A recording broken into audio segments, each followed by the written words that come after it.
guide. Anybody else have stories or success stories about that? Yes, sir. Well, I want to kind of bring out the issue about, dealing with leadership in my experience is that, leadership, especially your upper level administration, is so crucial to what needs to go on with technology. From the teacher standpoint, we always have these things about trying to start these little things in the classroom, we're trying to grow the technology but ultimately your leadership has to be on board, or it's that stuff will either go nowhere or they'll snatch the legs out from under it at some point because they don't understand. The biggest thing that I've understand with your larger leaderships, with your upper level, executive level, is that they need you, they just don't realize they need you. That's true. They need you, and they don't really understand that because in most cases, a lot of leaders they're not proactive, they're reactive. They want to call you now because this is happening, we're about to go onto the news, and we need somebody to understand this technology stuff to come in here and fix this. When, had you talked to me from the beginning, we wouldn't have to fix it. So they really need you. Leadership is that structure is so important of having to try to get to them, having those conversations because they really need you. Yeah, they don't know what they don't know. Right. They just don't. They don't know it. Yeah. And I'll expound on that. One of the things I've learned is taking way too long in life is that I've waited for the administrators above me to tell me some things that they think that we should do when, it's my job. It's my job to tell them what we need to be doing or just to do it. A lot of times they've got way too much on their plates to, for you to even, this sounds bad, but to even care what you're doing. A lot of times just handle it and they'll be appreciative. Just tell them, hey, I did this, and they're like, oh, okay. And you cut out a lot of the bureaucracy and red tape, and you've got something done that needed to be done. And I was always afraid that they wouldn't approve or something to that effect, but that's never been the case ever. And a lot of times you'll think of, okay, if I go ask them, how do they need help, that's generating work, and it is generating work. That is true. But it's preventative maintenance work is what it is. As a maintenance guy, we have these things called PMs. It means preventative maintenance, and they generate it's the first of the month. We had 100 PMs generate a couple days ago in our maintenance work order system, and it's things that checking electrical panels, checking lights, exterior lighting, exterior masonry, playground checks, air filters. There's all sorts of things, and it's work, and we're generating work for ourselves that really doesn't have to be done. Like you said, it's proactive, not reactive. And so it does generate work, but in the end, it saves you from the big work later on that if you didn't do that, and that's funny, we're going to talk about this exactly, we kind of got off, but we're going to talk about the exact same thing later, about the proactive saves you. Like when you take care of a lawnmower, if you change the oil and you sharpen the blade and all that, it's work that you really necessarily have to do. No, it still runs for a little while, but eventually that lawnmower is going to break down, right?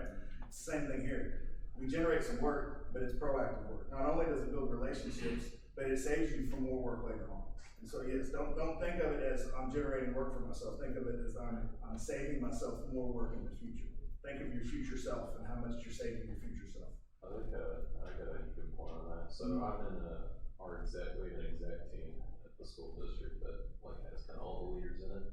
And one of the things that I've encountered most of my 3 years being there is 90% of the stuff that's talked about in those exec teams, you don't want to be any part of it, and it's boring, you don't give a crap about it, but it's really important to listen to the little details of, they're talking about some student data equation that equates to school grade over here, and you're just sitting over there trying not to fall asleep, but you have to pay attention to the details of when they're saying it, because they're going to be like, oh, we're going to do a mass email with all this information to all these coordinators that are going to be part of it. You got to swoop in there and be like, no, you're not. And you have to keep, I feel like a ton of the job, especially if you manage to get, because one of the biggest things is getting on that exec team, getting a part of that conversation, but is keeping them from hurting themselves. Yes, and you're right. 90% of it is going to be boring, and then it's that 10% that you have to pick out of there and say, this applies to me, and I need to have input on this because it applies. One thing I think I've noticed is I agree, I would say 90% of our admin meetings every week, every Tuesday is piece, like, it doesn't, it doesn't resonate with me. But it does fill in holes as I'm going through other aspects of my job. Like if I'm working on a solution or something, I'll keep that in mind, how's that gonna help with, what they're talking about, they need to achieve this on the instructional piece. That at the time did not matter to me, but it does fill in, it does kind of fill in holes and helps gear your decision making in that way. One of the things that I think makes technology leaders specifically different is because there's all kinds of aspects of our job that permeate into others.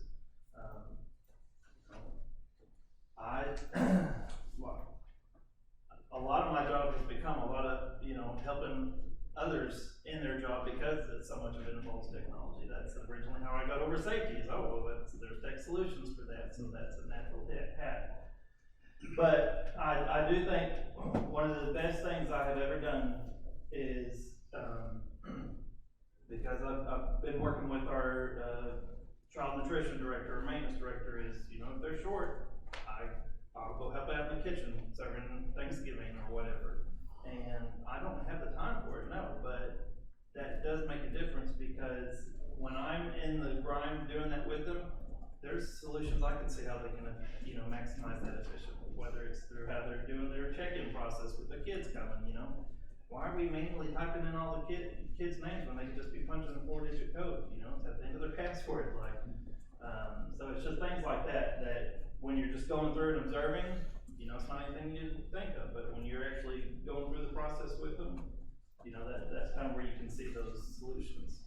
So I'd encourage you, if you have the time, or just take the time, Thanksgiving's coming up next week, Thanksgiving meal, so, maybe just go help out. I'm not saying you have to do it on a regular basis, but be in the work with them and kind of see what solutions you can help make that. The last piece I just wanted to say was, part of the safety aspect is I just do walkthroughs at our campus once a month. I have a checklist of things I'm looking for and I do walkthroughs. But the thing I love most about that is that it allows me to observe specific things in the classroom. Because I'm walking through checking our doors locked or, all this stuff. But I would encourage, even if after going through that and seeing all the cool tech aspects of it, I would just encourage you to do tech walkthroughs. How are they using this, technology? You don't have to even interact with them.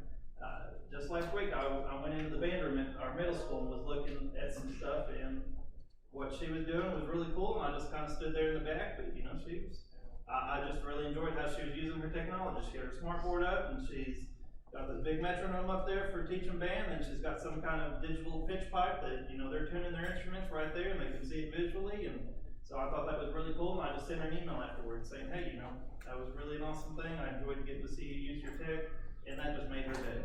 So, it's just things like that I think would refill your cup as much as theirs. And you're gonna get allies. Definitely. That's the thing, you're gaining allies, because there's gonna be times that you're gonna have to make a decision that is gonna piss people off. And it's not because you want to piss them off, it's just because that's what you have to do, right? Because we have standards we have to follow, especially cybersecurity. Because the more secure you are, the less convenient it is. And teachers, my wife's a teacher, I was starting in the classroom. Making things inconvenient for them it's a big deal, right? Because they have so much piled onto them. And trying to keep track and make sure those kids are doing what they're supposed to, and having to deal with this, their computer falling asleep, and doing go lock screen every 5 minutes or whatever. It is inconvenient. And there's things like that you're gonna make people mad. So the more allies you can have, the more they know that you're on their side, that we're all working in this together, the better off you're gonna be. Anybody else got something to share? Yes, sir. I'll just say that I just think having a pretty good relationship with upper management, showing yourself confident, and I've always used, I hate to kind of say it like this, but I've always used scare tactics. Let them know what's going to happen if we don't do this, and then because they don't want to be in the press, and so hey, if we don't do this, this is what is going to happen, and almost like the preventative maintenance part, where you're telling them before something happens, it's going to happen, you don't know when. Yeah. And you let them know, and then so okay, if one thing happens, then it's gonna come back on us, and they say, you know what, you told me, but yet still, that's a way for you to build the relationship, or them to know that you're reliable, you are confident, you know what you're talking about, because a lot of times, I just don't think they think that tech people do crap. Yeah. That's just my thinking, I've been there long enough, you sit there, especially if you're sitting there at the computer, you're not working. Yeah. You're a lazy bum, you know, you Well, just because a sit lot of there. people sit at the computer online shopping. Yeah. We're sitting on our computer, we're maybe fixing 3 other computers. Right, yeah, you're looking, I got 5 screens of that, everything's going on in my head, I'm more stressed, but yet still, if I'm going to the copper fast, this is actually, you're seriously working today, I'm thinking, I seriously work every day. Yeah. But until you see me in action working, I can be working here and not working, but if you see me in the movement, then all of a sudden, I'm doing something extremely, so. And that's Yeah. what, Kellen Taylor, he's the assistant, he used to be tech director at P-Race, now he's assistant at Rogers. He talked about how, he's more productive and feels like he gets more done just going around and talking to people and checking in with them. He's actually not productive, he's not really doing any actual work, but it builds more and does more for him and his department by doing that than he could if he just sat there at his computer and actually did actual work. But it's hard for us to do that. It is. It's hard for me, especially because I'm all about checking boxes, right? I want to clear those tickets. I want to, feel that it's like mowing a lawn. It's instant gratification. It's the same thing to me when you're, knocking off tickets and knocking off work orders and taking care of people. But when you're out talking to people, making check-ins, you're not doing that. But I would say, just the administrative meetings, that's the first time that you should be updating them on where you are, because they won't listen any other time that you're out in the district, but you finally have a floor. At that time, that's when you update them on everything that's technology related, what you're doing and what's the next updates and how everything, so whether they get it or not, they start having confidence in you that, hey, he's at least keeping us abreast of everything that's going there. So I think that's how you kind of build that relationship there as well. So. Sure. Yeah, when you go to those meetings, like at ours, we have like a communication, which is things you want to communicate, and then needs columns, what you need. And like we have a spreadsheet before we go to the meeting that everybody's supposed to fill out, and then everybody goes through and talks about what do they want to communicate to the group, what do they need from the group. So make sure that you have something, because there's always something to communicate. I don't necessarily have a need very often. Every once in a while I'll say, hey, we're gonna need this from you guys. I need 10 minutes to go do a training on this new Act 504 thing. Sometimes we have needs. A lot of times I just have stuff in that communications column. But yeah, definitely communicate. Have something when you go to those meetings to communicate to them, because it does build their confidence in you. Anybody else? Yeah, I'll say one thing real quick. Y'all said something like, that made me think of Dexter Sense, and it really made me think of it too, is one thing I noticed when I was in schools as a tech as a tech director, you're so busy that you spend most of your day at your desk, right? And you get in a really bad habit a lot of times of every ticket that comes in, you just want to remote into people's computers. And I know it saves time, I know it does, but Jared used to ask me all the time, why don't you just remote into the computer? And I would say, I like the face-to-face interaction, because what he said earlier, you build allies. You go, you get a chance, you walk into their classroom. How many times do you walk into the classroom and as soon as you walk in, it's like they just hammered you with, that's not working, this is like killing my day just ruined now because of this and this and that. And I've noticed, and Jared, we talked about this yesterday, and he'll talk about this more later, I'm sure. You have the opportunity a lot of times to either take their day and make it better, or make it worse. And that face-to-face interaction a lot of times, because you come in and you say, we're gonna get this fixed, I'm sorry you've had problems, and it's, a lot of times it's not even your fault. I remember one time a teacher blamed me because a projector wasn't working, and I ended up having to take the projector down and to send it off to Epson. It wasn't my fault, the projector just quit working. But I had the opportunity to make her day better by assuring her I was gonna get that fixed, I was gonna do everything I could to fix it. And I don't think you get that interaction a lot of times remote in. And like I said, I know it saves a whole lot of time, and if you've got a bazillion tickets, you just got to sometimes, I've got a campus in Rogers, that is 40 minutes away from where I work, and I have to remote in and do most of all their stuff. That just makes sense. I'm not driving to Rogers every time somebody has an issue, but, don't be that person that never steps into a classroom. You need to go up, and I'll tell you why. I was working a while back, and I met somebody from Prairie Grove Schools, And I asked him, and I can say this because he's my uncle and I love him, but I said, and he's not there anymore anyway, he just retired recently. I said something about, oh, you know, Sean, and they were like, you know, I've heard about him a few times, but I've never seen him. And I was like, well, how long have you worked at Prairie Grove? And they're like, a couple of years. I'm like, have you never seen the tech director? No, never saw him. And I was like, wow. Like, that can be a good thing. but like Jay was talking about, building allies, if they don't know you, if all they know is your name, if all they know is your emails that come out, they're not really on your side much.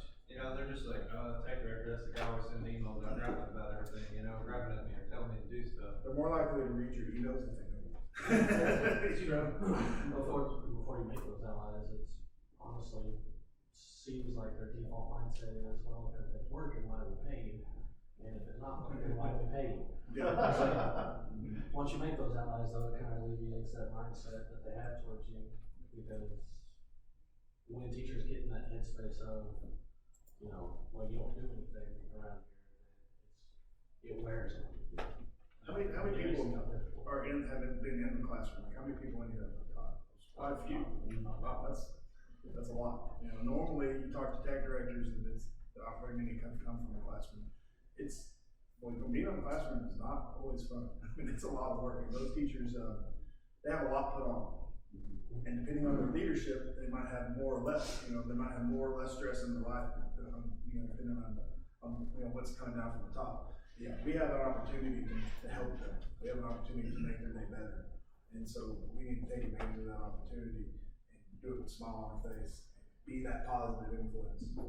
And I've got, you know, in my team, there are 11 of us, and I've got opposite ends of the spectrum. I got the ones that every time they just want to remote in and get it taken care of and check it off their list, and they close a lot of tickets, but they just don't build a lot of relationships. Then I've got the ones who, somebody will send an email, and the first thing he's doing is picking up the phone. He wants that communication, he wants to talk to them, and it's very, very, very different. You know, on the one side, the teachers will say, yeah, our tech is taken care of. You know, they're like, the tech people are like ghosts. You know, you come in, you turn in a ticket, and then you come in the next day and it's fixed.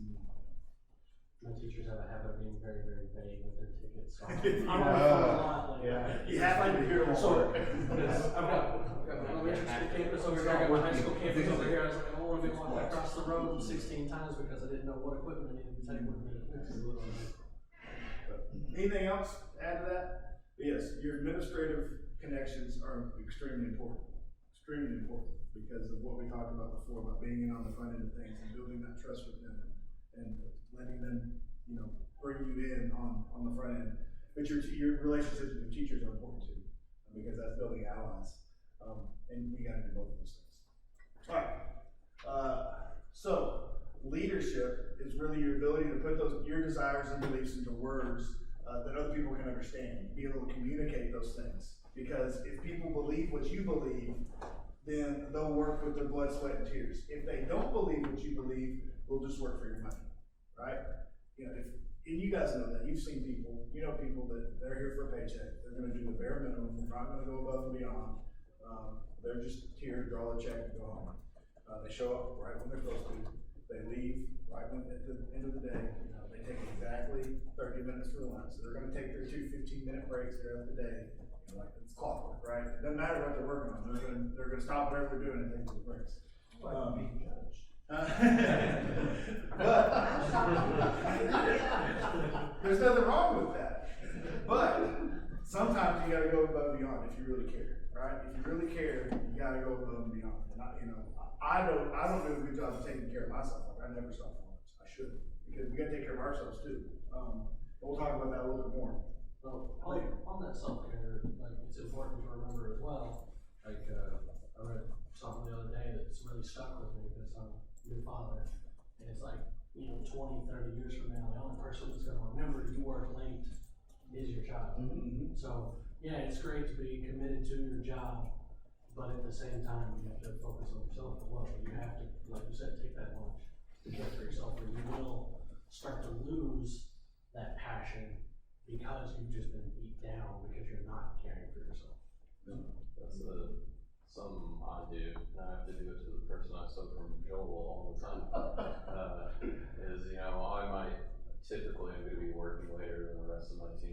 something's going on, except that I'll come back to my office and see that one guy still sitting in there, and I'll yell at him, like, Go home. Yeah. And I have to do that regularly and make sure I stay on top of them, because I don't want them to work late on some stupid little issue that's gonna end up burning them out that they're doing all the time. I want you to be there for when shit hit the fan, And you have to be. we gotta be there late, don't burn yourself out, still enjoy what you're doing.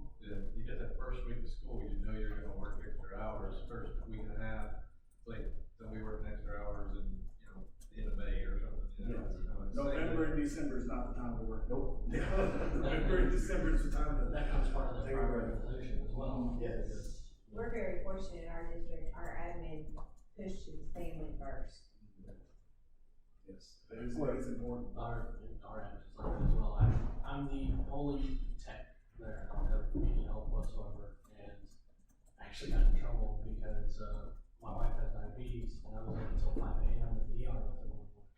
And I just drove straight from the ER to work, and my super was not having it. She sent me home, she said, "You never do this again." So, Yeah.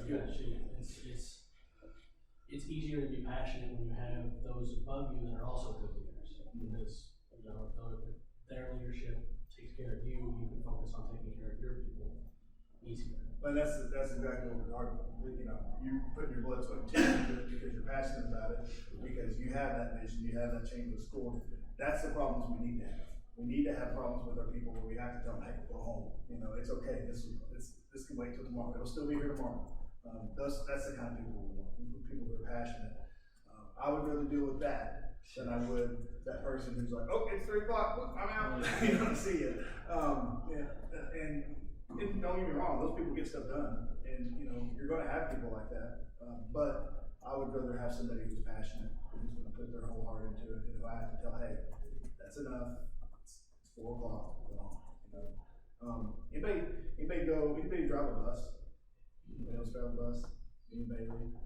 Alex, I've been driving a bus every morning, every afternoon, all school years, when we were shorter driving, and it has been absolute hell. And I'm absolutely burned. I've been looking forward to this conference so much, and they got a replacement driver, because I was just driving until they got a replacement driver last Thursday. And so I understand about getting burned out, because I have been burned out. It's rough. And so, and it was a bad bus too. It wasn't like an easy one. Like, it was a bad bus. But anyway, you know, I did it because I wanted to help, and because I'm willing to help. But it wears on me. And so you have to, and we're going to talk about that here in a little bit, about finding ways to what's called feed the geese. How do we find ways to feed our people, to not let them burn out, to keep filling their cup back up? But I want to make sure we take a break here. We'll take a break at 9:45, 10 o'clock. About time that we just finished up with this section. Okay, so, This is an awareness can you just test. pause on that real quick? Has anybody ever done this? It's an awareness test. And the whole reason we're doing this is talking about focus. Like, leaders help us stay focused on the vision. So what I'm gonna show is it's gonna be 2 teams of basketball players. One is wearing all white, and one's wearing all black. I want you to count how many times, focus and count how many times the team that's dressed in all white passes the ball. So count how many passes.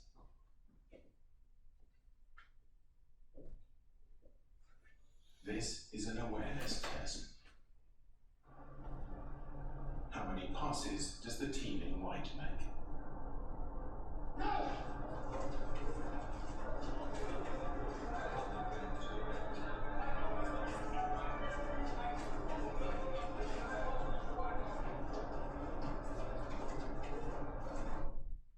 Okay. The answer is What's the answer? 13. Okay. How many people saw the moonwalking bear? You may see it? No. Okay, watch it I again. knew it was coming, I said. Yeah, you see it. Okay, I want you to watch now. Don't focus on the slides he's passing, just watch. how many passes does the team in white make?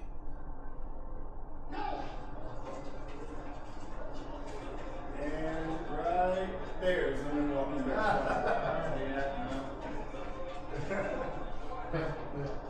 So why did most of us not see the bear?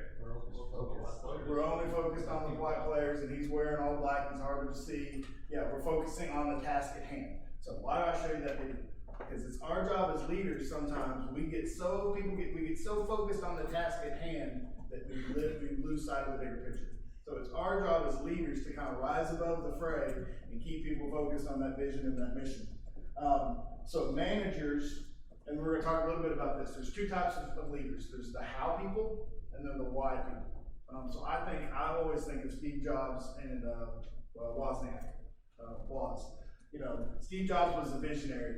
He was the guy who, with the why focus, like we're gonna develop these computers and here's how we're gonna do it. He had the vision. And then Woz was the how are we actually gonna make these computers work? How are we gonna build them? How are we gonna, the how and the why.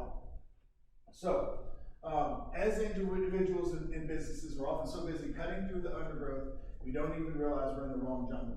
A leader is the one who climbs the tallest tree, surveys the entire situation, and says, wrong jungle. We're in the wrong place. We're doing great work, and if you ever read, I think this comes from 7 Habits of Highly Effective People, is where this quote comes from. And it's, he tells this whole story about how the people they got people who are sharpening machetes and they're out there cutting wood, and then when their machete gets dull, they bring it back and they hand them another sharp one. All this stuff is all lined out, but it's just a well-oiled machine, but they're in the wrong place and they're going the wrong direction. Finally, somebody climbs a tree and starts looking around. It's like, we're in the wrong spot. And we as leaders, that's our job, is to say, hey, everybody's like, well, I'm getting this done, I'm getting this done, I'm getting this done. Yeah, you're getting it done, and that's great, you're doing great work.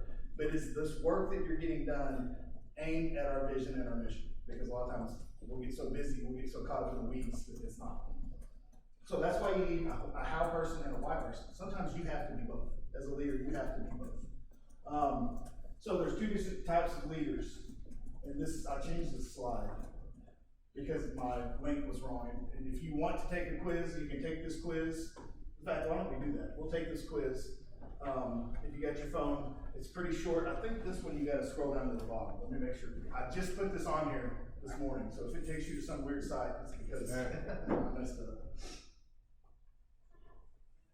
Okay, yeah, so it's going to take you to this website, and you'll scroll way down on this website towards the bottom of the screen, and then you'll have like 10 or 15 questions at the bottom on your phone.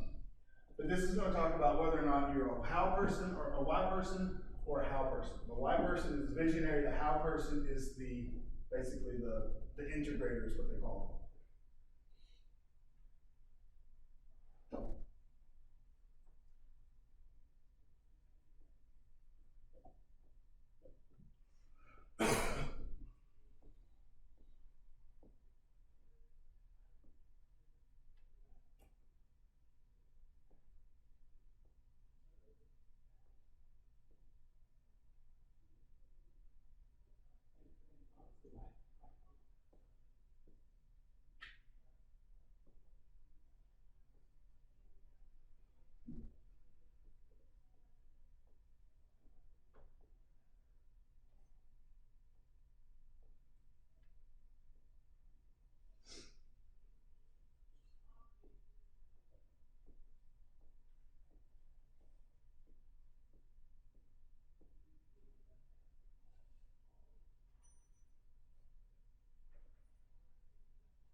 Okay, so we're not at the end of the lunch.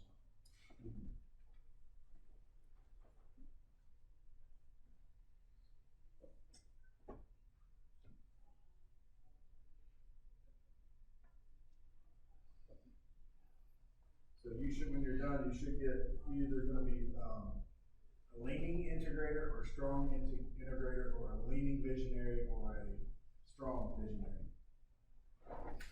So leaning, of course, means you lean that way. Strong means you're very heading that direction. So a Y person, well, first, is everybody, is some people still taking the quiz? Okay, I'll give it a few more minutes. I was fast because I took it once already this morning, so I knew my answers. Are you surprised at what you? No, not at all. Not at all.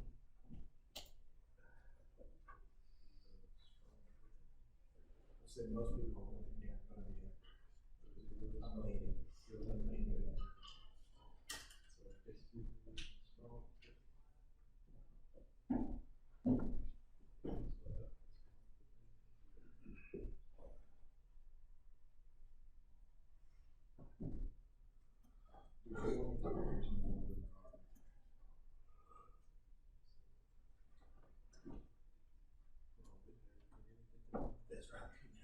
That's right. You know, all kinds of world.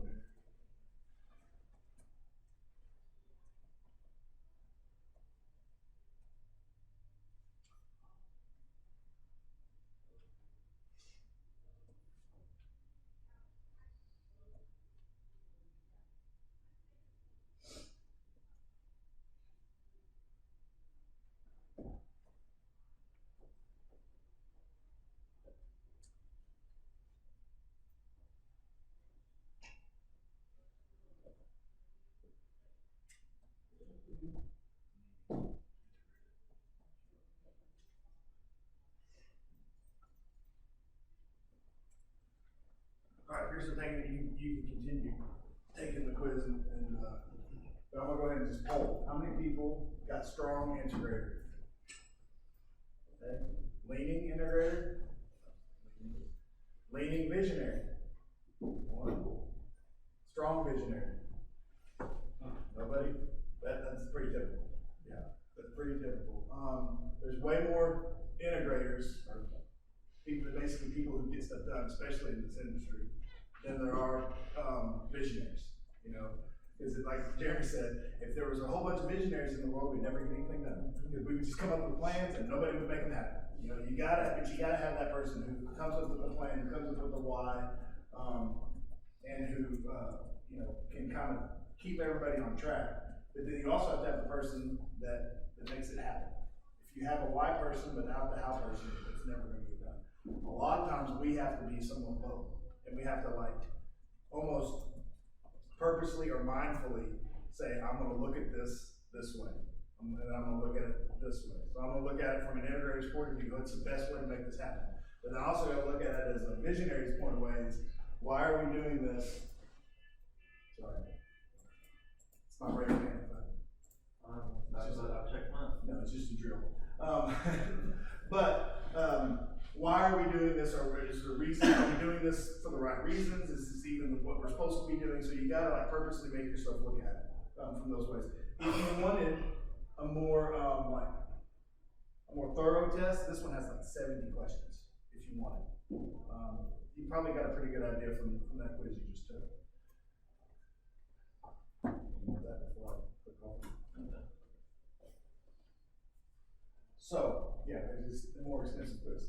So the Y person, the visionaries, they have overactive imaginations. They tend to be optimistic and believe that everything they can imagine can be accomplished. And they tend to be focused on things that most people can't see, like the future. A lot of times when you see somebody like this, how many of you think, my superintendent doesn't do crap? I think that all the time. Like, he doesn't do anything. Well, because he's more of a Y person. He's more of a visionary. He's more of a, thinking about where we're going, not actually being involved in the work that actually gets done. So if your boss complains about you not doing things, it's I'm a visionary. I'm a Y person. This is where most of us are gonna end up being. That's just how I would describe myself. I'm very practical, more realist. I tell my superintendent all the time that I'm more on focus, or not, I'm more on function over form. He's a big, like, he worries about how things look. I don't really give a crap how they look as long as they work, you know? And so that's how I am. I'm more of a how person. Tend to be focused on the things most people can see, and tend to be better at building, making them happen. Like actually building something physical you can see and touch. How types can be very successful, but rarely do they build billion-dollar business. So these type of people, rarely are they become a Steve Jobs type person to build a billion-dollar business. But a how type, which most of us are, you don't necessarily need a Y person to succeed. But a Y person always needs a how person, or else they'll end up as starving visionaries. They'll have all these visions and never accomplish them. So I'm not trying to say you have to change. If you're one, you need to change together. You just need to be aware that there's different styles of leadership, and sometimes you have to make yourself think outside of your box. Like if you're normally an integrator, you're all worried about how. Sometimes we got to get out of that box. We got to think about why. Why are we doing it? Is it the right choice? Anyway, that's all it starts with Why by Simon Sinek, which is a really good book. It's not that long if you're looking for a leadership type book. Okay? So, okay. So again, behind every why type of leader is a how. We should be that how person for the most part for our district, but we also, for the district, we're the how person. For our own department, we've got to be both. We've got to be the how and the why. Again, from Simon Sinek. All right, we're going to talk just a little bit. Actually, before we talk about the time management matrix, let's take a break because we've been here for a little bit of time. So let's take a break. We'll come back. I didn't really know where to put this, but I wanted to talk about it because I think it's important. But it kind of fits in here because it's talking about doing some of that preventative maintenance type stuff, like doing some of the stuff, the proactive stuff, because and so I felt like it kind of ties in with what we're talking about as far as getting caught up in the weeds. And we have to find a way to take ourselves out of the weeds. Well, this time management matrix is a good way to do it. And I found that, well, let's talk about it and I'll tell you how I handle it. Anybody seen this before? Ever seen time management matrix? So again, it's the 7 Habits of Highly Effective People, Stephen Covey thing. Anyway, you have on the y-axis, you have important, not important. On the x-axis, you have urgent, not urgent. And so if you just look at all these, like not important but urgent, like when your phone rings, may not be important, but you got to answer because it's ringing in at the time it's urgent. There's interruptions. People walk in, you got to talk to them. It's urgent, but it may not be important. Not important, not urgent is stuff that doesn't really matter. It's, escape activities, time wasters, playing a game on your phone. Not necessarily bad things. Those aren't bad things because sometimes you need that time. You need to take care of yourself. But most of us spend all our time in quadrant 1, which means it's important and it's urgent.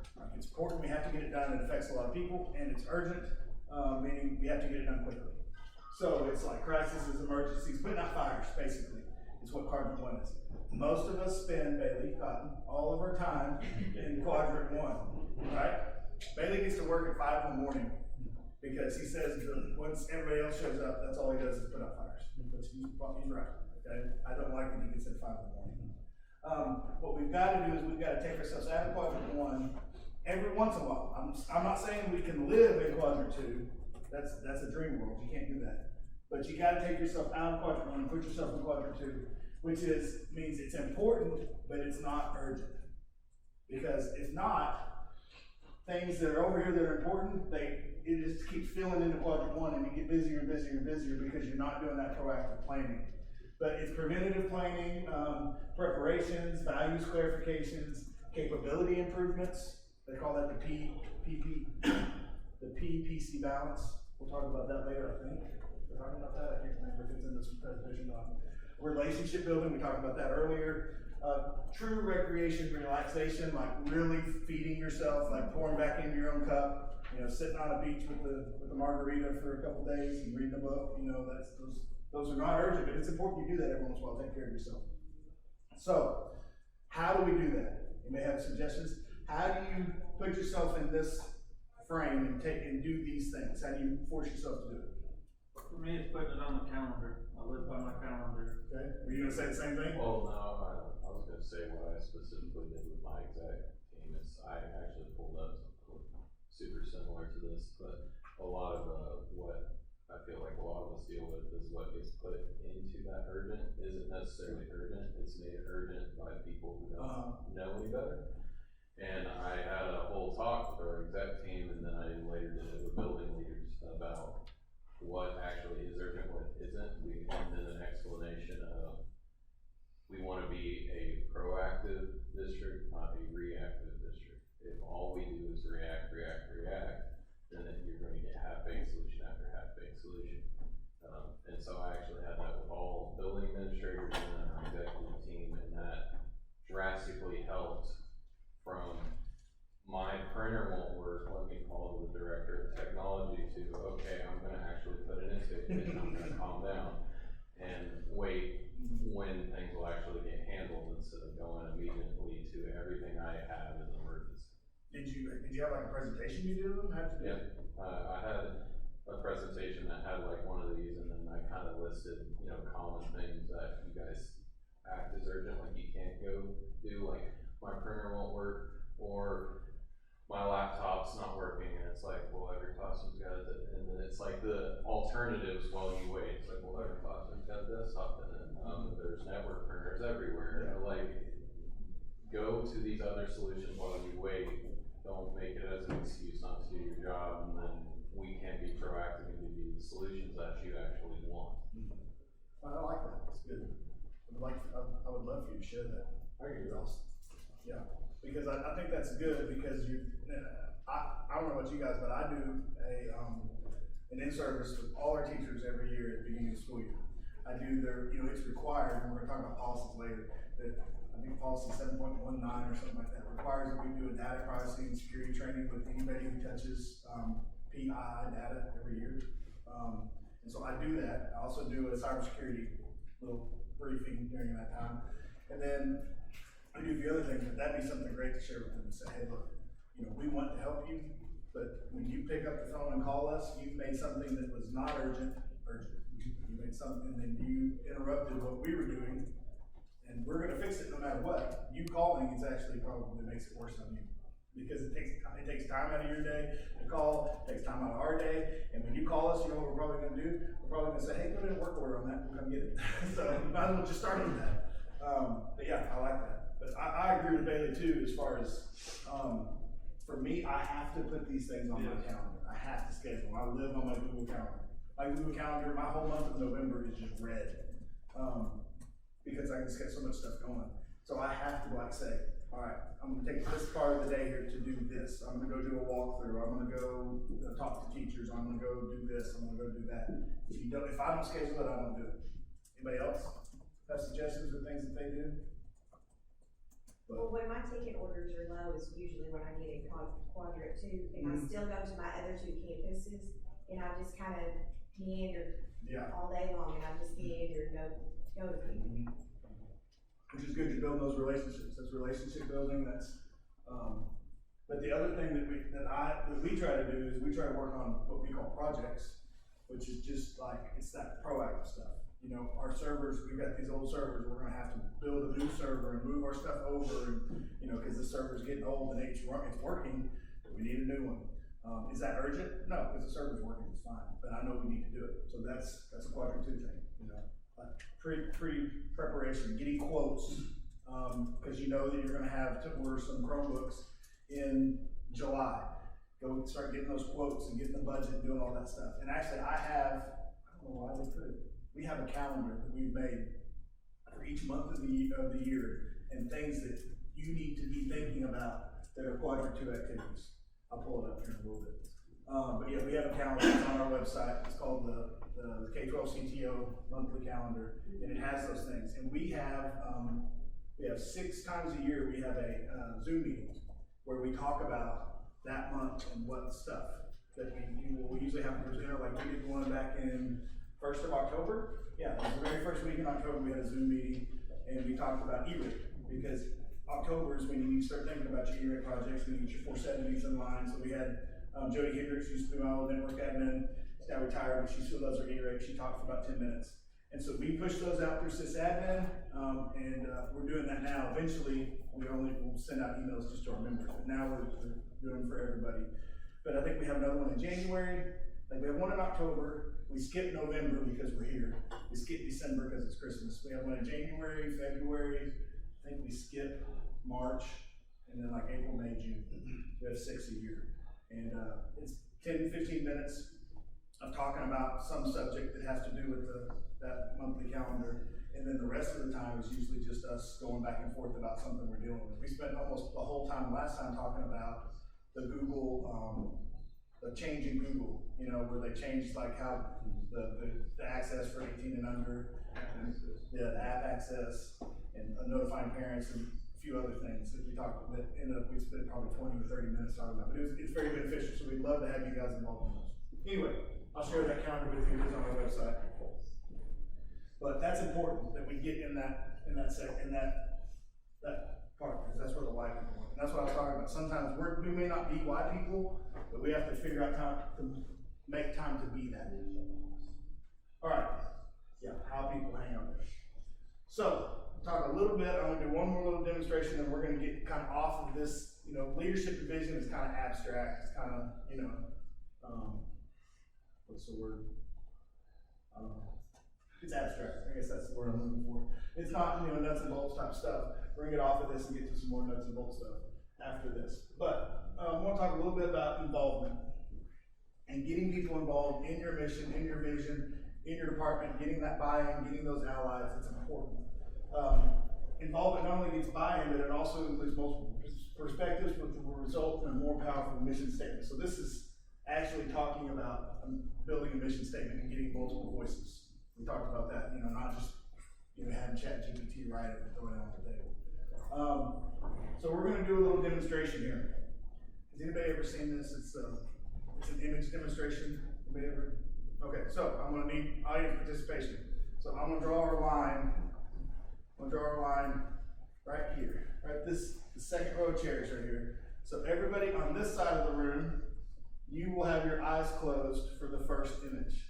Everybody on this side of the room will have your eyes closed for the second image. Okay?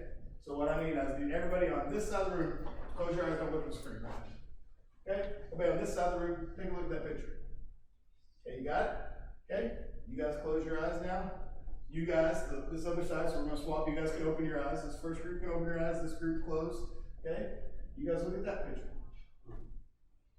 Okay? Look at it, you see it? Alright. Alright, everybody can open their eyes.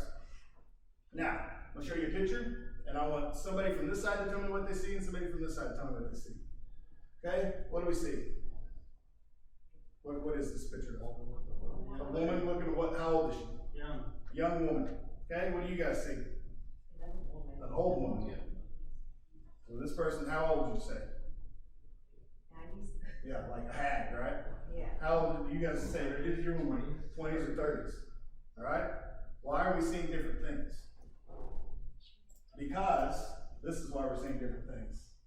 This is what the first group saw. That's a young woman, right? This is what the second group saw. It's an old hag. All right? When you put the two images together, you get this. And your previous knowledge, your previous exposure, influences what you see later on. And so that's how perspective works, is people have different, so now that you've seen both images, old person, young person, I'll take a look at the composite. See, if you're looking for the old lady, here's her mouth and here's her nose.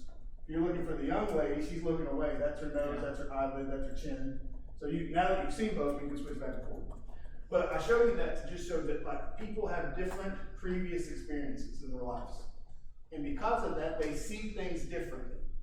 We see things differently based on what our previous experiences are. So that's why it's important that we have multiple perspectives when we come to the table and make a decision. And if you just make a decision, you're making that decision based on your previous experience, and it may not be the same as someone else. And you will not think about all the things that they're thinking about because you haven't had the same experiences as they have. So it's important that anytime we make big decisions, we involve multiple perspectives. So, if there is no involvement, there is no commitment. We've got to get involvement from multiple groups to help make decisions and help come up with things, because that's important. So, How do you do that? Well, for one, inside your own department, when you're coming up with a mission statement, you need to have involvement from everybody in your department. You know, that may not be, you know, if you're Little Rock and you've got 30 people, that may not be feasible. You may have to just pick, you know, 5 or 6 from each sub-department. You know, if you're us, I've got 5 on my team, that's pretty easy. We can sit down at the table one day for lunch and we can come up with a mission statement. Okay? The other thing is you have school staff involved in your decision-making process as a department. So, anytime that I have decisions that I need to make as a technology director that involve instruction, I always go to have a technology leadership team because I want them to be a part of it. Even if I know what I want to do, I still let them help with the decision because I want to have that buy-in. And I also want to get, you know, multiple perspectives because I'm not sitting in the classroom every day. I'm not, you know, in a media center every day. They are. So they see those things and they think differently than I do. Well, how do you determine which teachers you put on there? They submit they submit a request and we have questions on there. What would you call that? Not really, an application. Like we have an application process. If you want to be on it. And mine has been the same for about 5 years. It's time to roll and start over. And I'm probably going to do that when we get back from this conference. But so what we do is we said, hey, we're making a technology leadership team. We want about, so I have 2 to 3 people for each school. I'd like to have this makeup. From each school, I'd like to have the media specialists. They're almost an automatic. Unless they just say, I don't want to do it. I want the media specialists because they're kind of our go-to people for technology in each school. So I want the media specialist. I'd like to have a teacher, so an instructional person, and a classified person from each school. It doesn't always work out that way. Sometimes we end up with 2 teachers and a media specialist because there's not a classified person like an aide or someone who's involved in the classroom that really wants to do it. But that's my goal makeup. So that means for us, we have about 15 people, 15 to 20 on the team. We have never once met in person. Never meet in person. We don't have time for that. Well, we use Google Classroom. So I put them all in Google Classroom. I will throw something up on that Google Classroom and say, hey, here's the decision, here's something we're thinking about. I'll put some videos up there, like if it's, like we made a decision to go away from, what's the Chromebook management, like the classroom management. Yeah, we went away from GoGuardian and went to Bloxy. How's that go? Going okay. I mean, hadn't been that bad. But they were highly involved in that selection process. Like, I went and did demos. Like, my team would do a demo, we would record the demo, and we would invite them, but most of them are busy teaching, they can't come during the day to a demo, you know, like on Zoom. But those who couldn't come, we would record it, we would play it. And I actually had one way I wanted to go. I wanted to go with Aristotle K-12. We ended up going with Bloxy because of this. And it's real easy, you know, you ever had those vendors that are just hard sellers? And like when you say you made a decision, they're like, well, why, what about this, what about that? And I just tell them, hey, I didn't make the decision. My technology leadership team, this is what they chose. I let them see it, this is what they chose. But, so that's what I do. I feed all that stuff into Google Classrooms, we'll have discussions, we'll have chat back and forth. It's not a lot of work. You can very easily make this and make it happen, and you don't have to put a lot into it. I have not talked to my technology leadership. I've kind of been mad all year this year because we haven't had any decisions to make or anything to tell them. But a lot of times, if there's changes coming up, if there's something that's coming down the pipe, I let them know first because I want them to kind of be my people out in the field, like my allies, my ones that have that information, so they can kind of start before I drop the bomb. They can kind of start leaking the information out so people know what's coming, right? That, hey, something's going to change. And, you know, they can kind of be those people that when other people have questions, they know who to go ask. So, anybody else do something similar? That want to share? We have a similar, the North Rock School District has a ridiculous amount of coordinators. Mm-hmm. So we have a lot of coordinators that exist on the team similar to this, and then we grab some technologically versed teachers that are picked by the technicians of the schools, so like ones that we actually know are using the things that are in the classroom, not just using it as a projection type situation. We did a panel refresh, we did light speed, sound systems, like we had a lot of projects this summer, so they were all involved in picking which ones we went with. Not necessarily happy now that we're in it, which one got picked, but like you said, I didn't fully make the decision, so. kind of takes, doesn't take you out of the decision, takes some of the pressure off of you when the decision's made. Granted, it's none of their fault, It's a So vendor's fault. there's It's always a certain, vendor's if you fault. wanna know in private, not on record, not on recording, not to buy, you can come talk to me. And you have about 15? About 15 people, yeah, about 3 per school is what we do. And that's just what we do, and it's worked for us. We got 5 campuses. Actually, I need to add, we have pre-K now, I haven't thought about it. I need to add that. Yes, sir. So how would you, base your size? I mean, at what point is it too big? I would say probably 15 to 20 is probably your max. I feel like. I've never tried to go high. I feel like that would be too much discussion, too much. And you have your people on that. I have, like I said, I have like 15. There's probably 6 or 7 that really participate heavy, and then the other ones just kind of throw in a comment every once in a while. So it just depends on your group and how much they like to talk, and you may have to structure that. SPED is so different, do you try to include one of your teachers to be a SPED teacher? We usually end also? up with, not from every school, but we usually end up with a Really? SPED teacher on there from one of the schools, yes. Like I said, I need to redo mine, I need to. Well, we need to also, Margie's fixing to retire, so I'm fixing to, Mhm. I'm trying to glean all this on something. But, no, that's what this is for, ask questions, that's exactly what I it's for. usually end up on the sped side of it, going directly to the sped teachers that would affect and talking to them direct. Of course, ours is a smaller district, so pretty easy to do, but, and a lot of times they're like, oh, it'll work just like everybody else, or it won't really affect us, Well, I come from a SPED background, that's when I first started in the district, I was SPED. And so I know that their needs are so totally different than our mainstream children. But yet that technology still carries over to our mainstream children because they still, a lot of them like that. No, that's good, it's a good thought. Honestly, I would have thought of that, different background, different perspectives.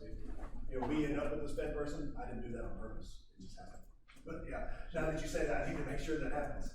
Gary, did you say that you had your teams roll over from year to year, and you said you're getting ready to need to refresh? Is that what I need to do a refresh, yeah, it's been the same for about 5 years. Okay. I tried every about 5 years, we try to and this will be our first refresh, because I started this about 5 years ago. Make sure it's on the calendar, so. Yeah. I need to put that, yes, sir.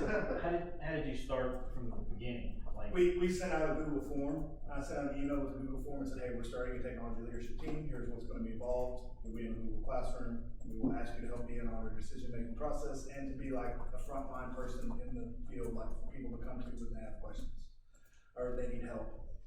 If you'd like to apply, fill out this questionnaire. They answered a few questions, and then I had way more people apply than I thought. I thought we would have to go ask people, but I ended up having to be selective. And so my staff in the technology department, look, some of the schools had exactly 3 people apply, it's a done deal. One school had 10 or 15 apply, and we had to pick who we wanted, based on their answers on that application. Did you share that form? Yes, I have to dig it out, it's somewhere, but it's in my Google, yeah, I have to I need to do it anyway, I need to dig it out, because I need to start over. So, yes. The Google Classroom for us has worked great for that. It's a great platform for that because we just use it when we need it. Other times it sets dormant, but when I post something on there, it sends an email so they know to go look at it. Every once in a while I have to remind them and be like, hey, I sent something out 2 weeks ago. I'll send an email to all of them. I sent something out 2 weeks ago. I really need input on that because we need to make that decision next week. But it's worked out really good for us because it gets that involvement from all different aspects of the school at the same time. Anyone else got questions or comments on that? You may do something similar, other than Hunter, Okay, it's worked great for us. I think it's easy. We've had one for the last 3 to 5 years that I've been in disability. Problem that I've got is, one, I've had people leave. Yeah. Then trying to replace those people, because unfortunately we've got a group of teachers now that just want to do their job. Mm-hmm. And yeah, they're more than happy to complain about it when we make the wrong decision, But they don't want to be involved. but they don't want to be involved in it. And that could be a primer for when you're sending out an email saying, hey, you can't complain about things that happen if you're not you don't get involved in helping making the decision. Alex, do you regularly schedule meetings, or just bring up, schedule meetings whenever you have decisions to be made? How do you do it? A lot of times it depends on what's getting changed out or what needs to be discussed. When we first started it, I had probably a meeting every 2 months. But over the last year and a half or so, I think we've met once. So it kind of ebbs and flows for us. Like my Google Classroom is still the old style, and I have to update it because we haven't done anything with it all year this year, because we can't get access to it right now because there was something in the Google Classroom, right? But now I didn't don't know. do mine in the Google Classroom. I just used the Google group. And put Just an email group? Just an email. Yeah, that's another way to do it. I like the Google Classroom because it's all there. Yeah. It's easy to go see all the old stuff. And you can even go in and see who's. Yeah. It makes it a little easier format to see who's commented on it. But yeah, we use it, it's worked, it's done good for us. But they help make decisions, especially those affecting learning environment. They're either ambassadors or first contacts for communications in the schools. So, that's that. Oh, the other thing I meant to mention is I have kind of a standing agreement with our principals that the people that are on this team, if they want to go to HISTE, I will pay their registration if the principals will pay for their like hotel and food. So I'll pay the registration for the conference, the principals pay for the food. Not all of them, because that's during the summer. I'll get probably 4 or 5 of them to come to HISTE, and we'll talk about HISTE and all the different conferences and what we feel like they're good for. The HISTE is a good one to take your teachers to because it has a lot of instructional technology focus. And so we take those teachers, it's a good time for us to get together and hang out after hours, again, build those relationships. Right? Oh, and yeah, we use LMS, you don't have to be face-to-face. We have tried to do some face-to-face meetings, it's impossible. There's no way to do it. Because we have people on there who also drive a bus. And so they go, okay, we're gonna be after school. Well, this person's not gonna be able to come because they drive a bus. And you hate to leave one person out every single time. So we just said, you know what, forget it. We're gonna just do everything on Google Classroom. All right, so we're through with leadership and strategy. That was a good 2 hours worth of stuff. We're gonna get on to more some nuts and bolts stuff. We're gonna talk about ethics and policy. Mainly in ethics and policy, we're gonna talk about policy. Ethics-wise, we all know we can do the right thing, right? But we're gonna focus. If you have something to add on that, we'd love to, to have a discussion. But we're gonna talk about policy and some of the policies. Does anybody, and this is one of those quadrant 2 things, anybody ever sit down and review policies every year? I do not. I should, but I don't. And I need to. But that's what we're gonna talk about. So here's a couple policies that we need to review. 3.28 for certified, 4.29 for students, and 8.22 for classified. Anybody know what that is? Internet use. Internet use. Your acceptable use policy. You got that one that you need to review every year. And the reason you need to and here's some other policies that you might have. Like I have an email retention policy that I definitely need to update. I have use of personal device policy that I need to update. And as I was building this presentation, I was looking at our policies like, yep, change that. Yep. We have a technology assets and service policy. You may have that one. Yeah, this is the policy that we wrote that basically says, we're not going to fix your printer.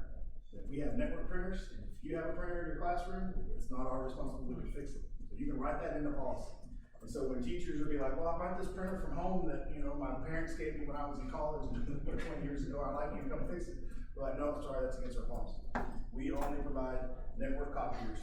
If you want to bring your own printer, and it says in our policy, in this state can only access the service policy, but they're more than welcome to bring their own stuff and plug it in, and You let them bring their own printers? Yeah, if they want to.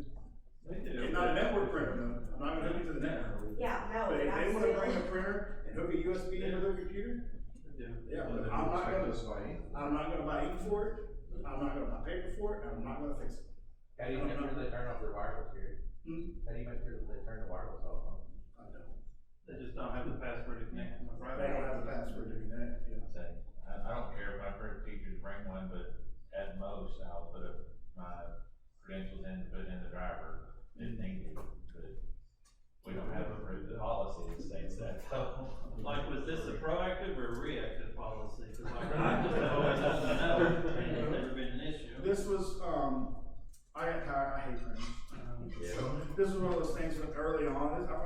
wrote this policy like 8 years ago, 9 years ago. I just got tired of it, and I said, we have got to make a policy that says we're not gonna work on people's personal printers. Yeah. For one, it's wasteful. That ink costs way too much. Sure. And we also went to a third-party vendor for our network copiers. So we have a third-party vendor that they do all the maintenance agreements on, so we don't fix printers and copiers. That's their responsibility. The only exception to that is special ed. Special ed, we give them something in the classroom. Just because they have so much paperwork, and also them leaving the classroom to go get something is way tougher. In your CTE classes, correct? Yeah, CTE requires it. Yeah. That's a requirement, yeah. That's a, Which I hate, workforce, I hate.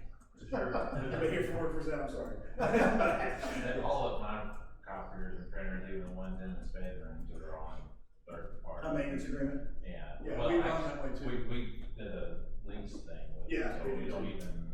Yeah, you don't own them.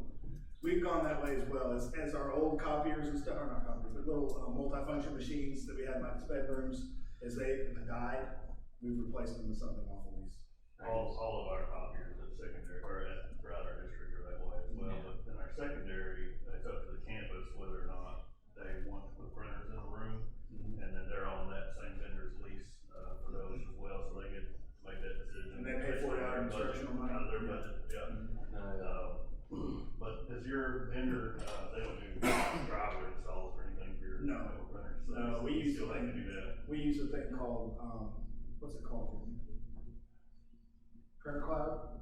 And basically, it pushes out printers and drivers for us, based on IP address. So if you take your laptop and you go from one campus to another, when you go to that other campus, connect to their Wi-Fi, it sees what your Wi-Fi is, and it puts their copy around there.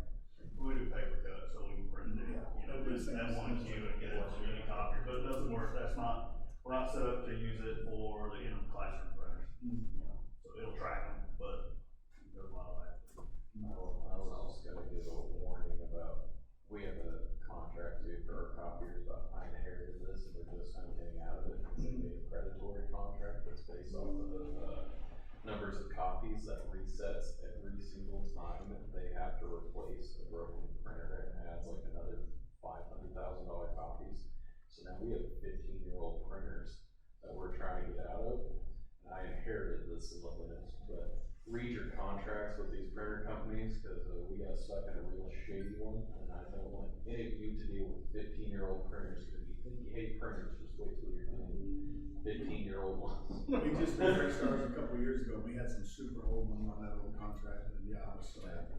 It's been so much When I better. started at Jesseville, we had one that was listed as 10 million prints. Oh, my. We're 800 student campus, there's no way that's. But fortunately, this last time the superintendent signed it, it was this time and the print count, he scratched out the and wrote or, and then sent the paperwork in, they signed it that way. They didn't even notice it, so they ended up letting us out of it. That would be 12,500 copies per student.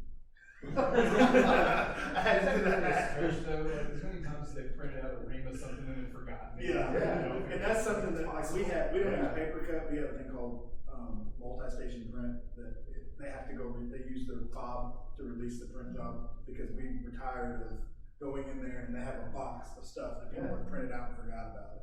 So that has saved us a lot, you know, you spend money to implement it, but it saves you money in the long run, because if they print it, and have to go release it, for one, that also helps for security, because. It's out of print queue after Yeah. a day, it's not. Yeah, it goes away. Yeah, and after 24 hours, and paper cut can do the same thing. After 24 hours, nobody's released that print job, it disappears. I think ours is 5 days. Two always, but that. You didn't think that, and ours dropped out a lot at first, but now they're just like. Yeah. I asked them about it, you're all back, I said, how's that going? They're fine, then. It was hectic when we first implemented, but it got better. They didn't like the idea that it works out. The idea was not as bad as the execution. Yeah, just the idea. Yes, sir. Here's something, I mean, I've been, looking at and understanding about policy, is that, you know, in an organization is that you have to have that stuff clearly defined and clearly understood, because if an employee gets, gets to say they're disciplined or something and they sue, if that policy is not clear or there's been understood, the law will side with the employee regardless of what they've done. Because it's about how well did the organization make this policy clear? Does everybody understand? Did they sign off on it? So policies, I have a whole different perspective on policies now. Yeah, so you get up and, that's what superintendents, that's the things that keep them up at night. You know, worrying about if we get sued or have we covered our ass? And that's what policy is. Policy is a cover your ass thing. That's all it is. If everybody did what was right, well, we wouldn't need laws. So we wouldn't need policy. But you need policy for when someone does something wrong and you have to react. You have policy that tells you how to react. And, you know, we have clearly defined what is right and wrong behavior. So ones I did not put up there are your 7 points. This is business and financial management. It's section 7. And all of our policies are the same in Arkansas. All policies are, so these numbers are going to be the same. But ones you need to look at, 7.13 is management and disposal of district property. That's an important one to look at for when you're getting rid of old technology. And you may need to write something in there to cover your butt about making sure that hard drives are light or that kind of thing. That's 7.13. 7.14 is use of district cell phones and computers. That's another one you need to look at. 7.16 is technology security. That's the one that says you have to have a person who is defined as the district ISO. Just assume it's you. Yeah. If you ask the superintendent, they're gonna tell you. Yeah, and an ISO is the, what is that, Internet Security Officer? Yeah, but it has to be in writing, you know, they want it in writing, that you are that person. And it's also the one that tells you that you are required to provide training to employees that touch personally identifiable information. Anybody who has access to personally identifiable information, called PII data, you have to provide them with a data privacy training every year. And that's in policy 7.16. And so they're talking about one of the things that we're going to have to do.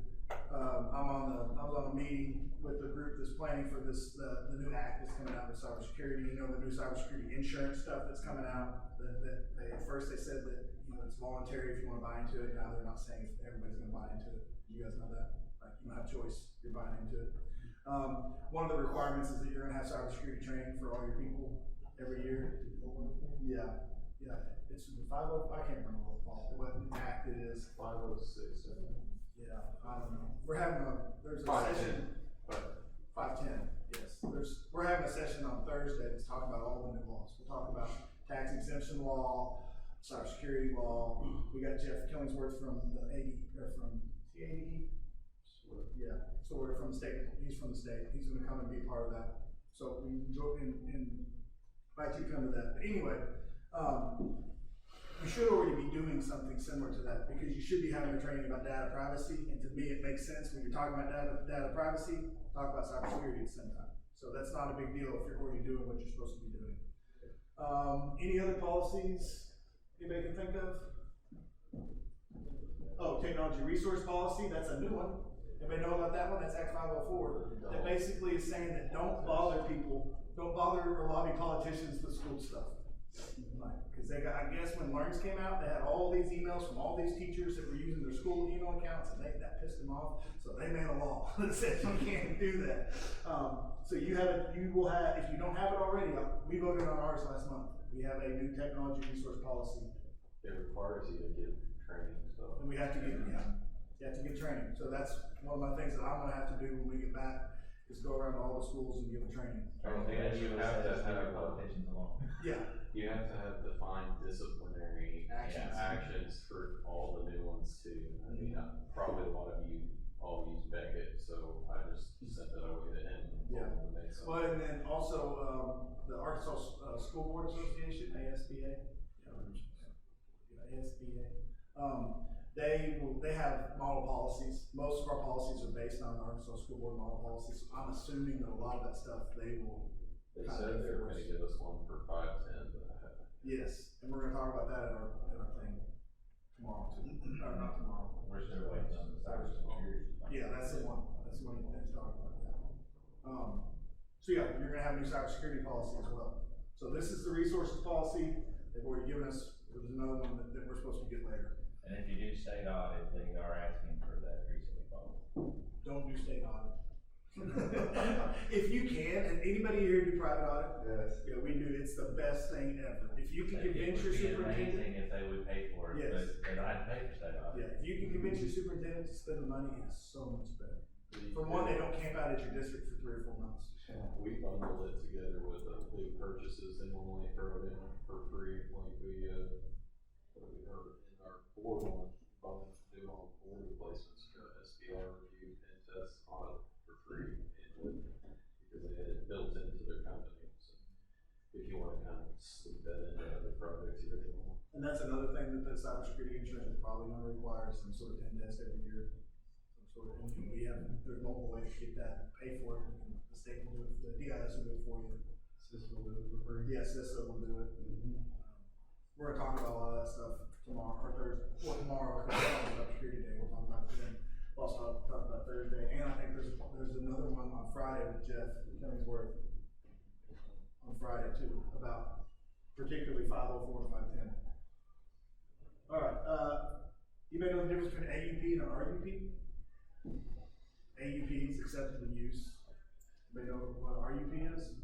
Responsible use. What's the difference? It's language. AUP is, here's what you don't do, it's the 10 Commandments type thing, don't do this, don't do that. An RUP is more positive, like, you will do this, or you will do that, or you should do this. Like, it's basically the same thing with the public spend. A lot of people are switching to RUPs, have more positive language about, you will use technology in a responsible way, here's how you will use it. And it does have some don'ts in there.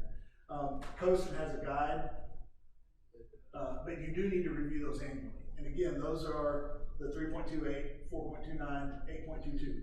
That's that policy. So, you need to review that annually, just because there's gonna be some outdated stuff in there. And they're looking at ours, there's some outdated stuff. There's references to things that we don't use anymore. So I need to and also the Arkansas School Board Association they have model ones too.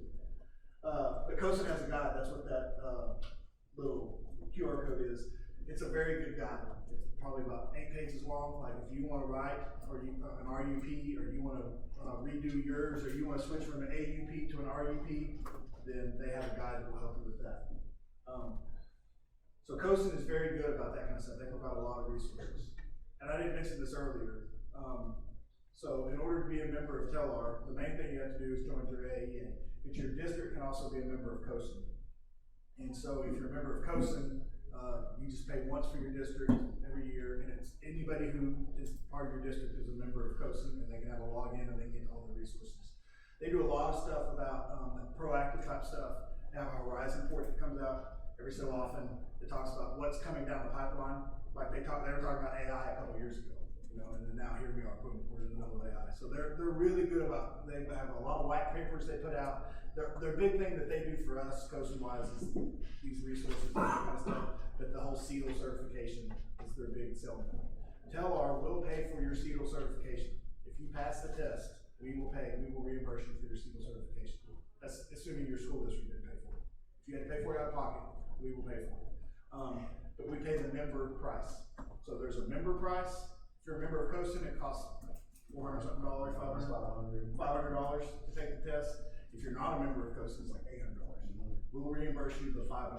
We'll reimburse you the members price. So anyway, that was a little side. Yes, sir. Does TELAR have a study group for that? Yes, we do. Well, they're having one right now. That was one of the other. But yes, we will. Normally in the spring, we try to put together a group.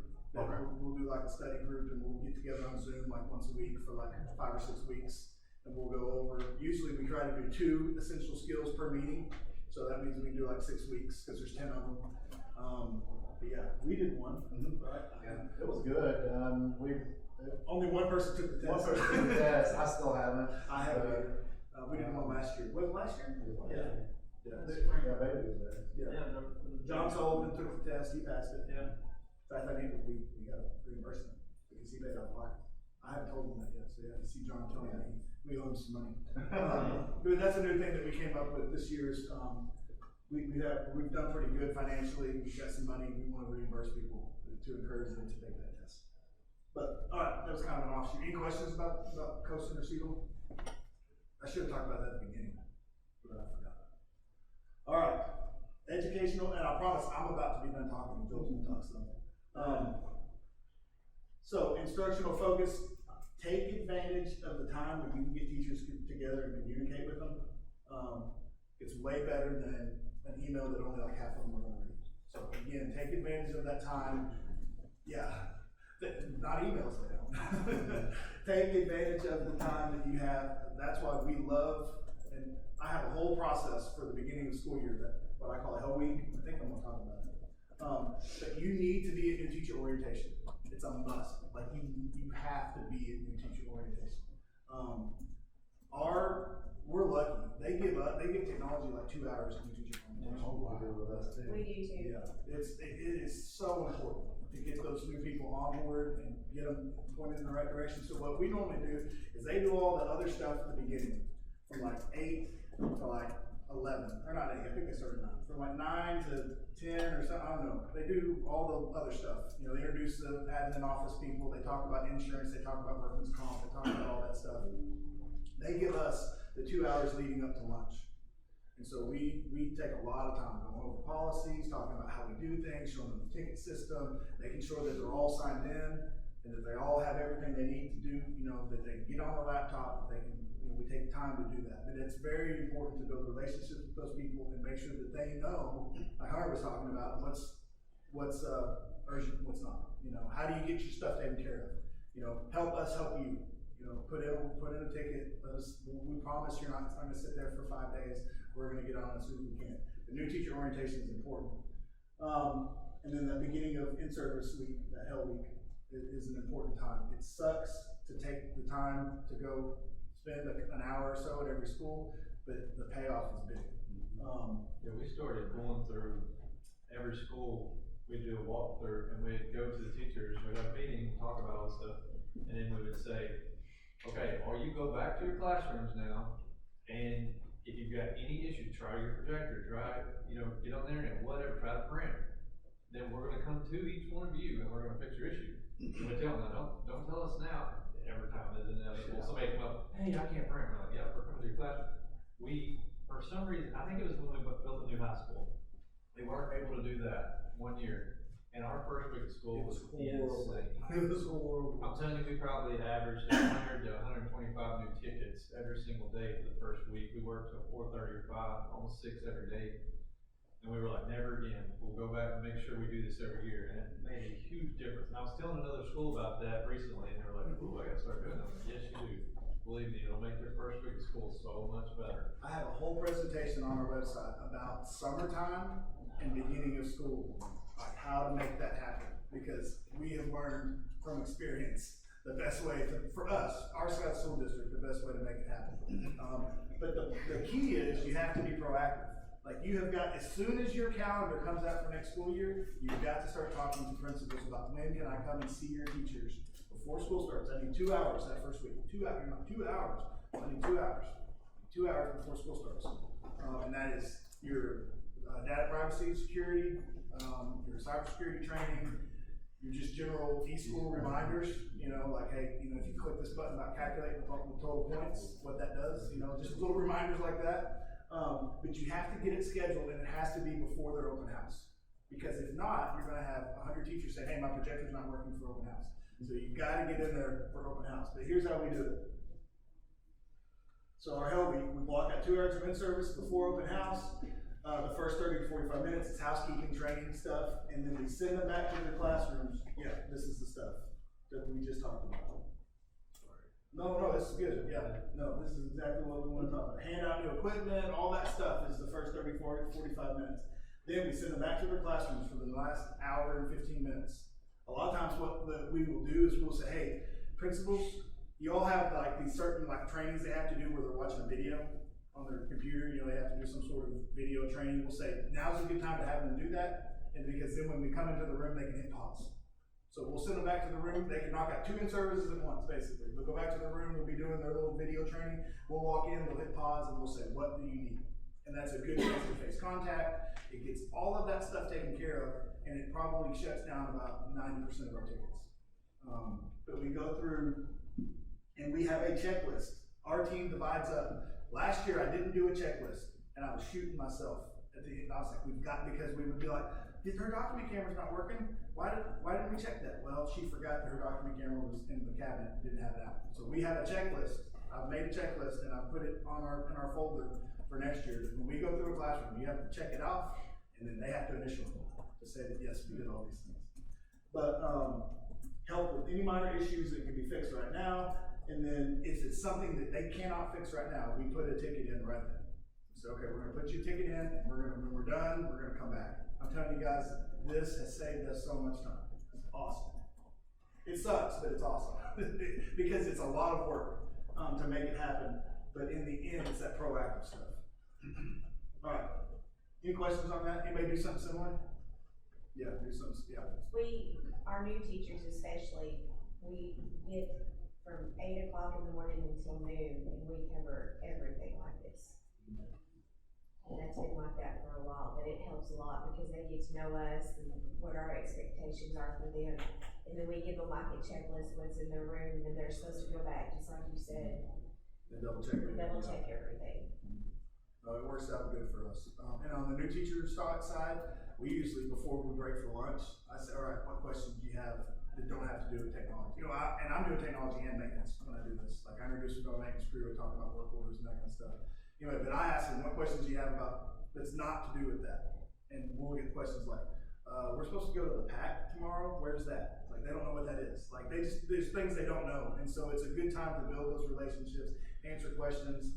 I tell them about stuff that like, hey, you want to be involved in this community, you need to go to this event. You need to be a part of this, you need to do this. So it's a good time just to build those relationships with the new teachers. I'm horrible with names, and so I try to be focused on learning people's names. But they know us. They've seen us. They talk to us. We've spent time in front of them. It's a good time. It's that proactive relationship building quadrant 2 stuff. We do a similar way, but different. It's almost impossible to get all the teachers in one room at one time. And what we'll make sure every teacher comes into our office. We can create their accounts, sign their use agreement. They make sure their email works. They sign in. Everything's set up for them. We explain any questions they have. We tell them about the cyber training we got. You're going to get an email from them before. You'll have to do this training. This, and this. Any questions for us? Welcome to the district. That's for any new employee, not just teachers, but anyone who comes in. So you do it more on one basis. Yeah. Which would be good too. And it also staggers it. It's not all at once. You know, we have a lot of rollover. We probably have 30 people a year or more in our district. That was huge. We did that in conjunction for the first time this year with our new teacher in service, mandatory new teacher in service. We did our training part, and then we set up tables, and everyone had to, and we had 120 rollover. So we had every one of them had to go get a card stamp for each station, and they had talked to this person for HR. They talked to us about, did you check all of your accounts and are all your accounts working? Pretty much everything that you guys just said, and that was huge. So that's kind of hybrid. Like I'm doing it all in a group, you're doing it all individually, you're doing kind of both. Yes. Kind of like a hybrid thing, I like it. Okay. So those are all good ideas. Yes, sir. So as far as, methods to get, I started at the end of June, so I really haven't had a chance to do security trainings or anything like that just yet. What is, I know you got your new teacher in service. What's the ways that you guys get everybody together to do your security trainings and things like that? I do ours in here. So in service week, okay. At the beginning of the school year, before we do the walkthrough, that's when we do our security training. Because you're gonna have all the teachers from that building in there at the same time. Yeah, and so we also have, we have a big district meeting when all of us go to our Performing Arts Center, and we're all sitting there. they usually don't they used to give me time during that, they don't give me time anymore. Yeah. Because they, they hire some big fancy speaker to come in and we don't, we're paying them thousands of dollars. And so, yeah, I used to have a few minutes at that. If they give you time at that, that's an even better way to knock out some of that stuff because you have everybody in the room. Our biggest problem that we have when we do it here is we're hitting all the teachers, but we're not necessarily hitting all our instructional aides and our other people like our cafeteria workers and our other people that touch technology. We don't hit them. And so, we have to find ways to get to those people. It would be better if you could do them all at once. If not, what we try to do is we will do this for the people that are there. And a lot of our aides will be here even though they're not contracted.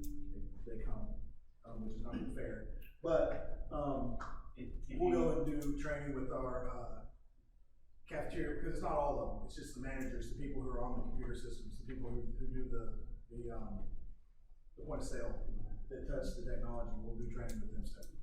If you use something like NovaFor, does that work as your mandatory security training? Yes. It should, yeah. And that's easy because it tracks it. Yeah, it tracks it. That's what? NovaFor, which I think is the state, I keep hearing What is license? that the state has bought a license for that, a district license for that. Well, it doesn't include all the features. Yeah, as I said, they were saying that it's about how it worked out after all. Cause they were, Like I'm thinking the state bought the training module side, but not the phishing side. yeah. So you would have, if they bought the training module side, you would have what you needed for your security. We're working on a deal right now through Fortinet that might be able to do some of that stuff. So NovaFor has a training side where they have to watch videos and answer questions right. But then it also has a phishing campaign where it will send out fake phishing emails. And if they click on it, it registers who's clicked on it and requires them I to have do them another scheduled training. for once a month, and then it automatically enrolls them in a 15-minute module I training. need to get with my baby.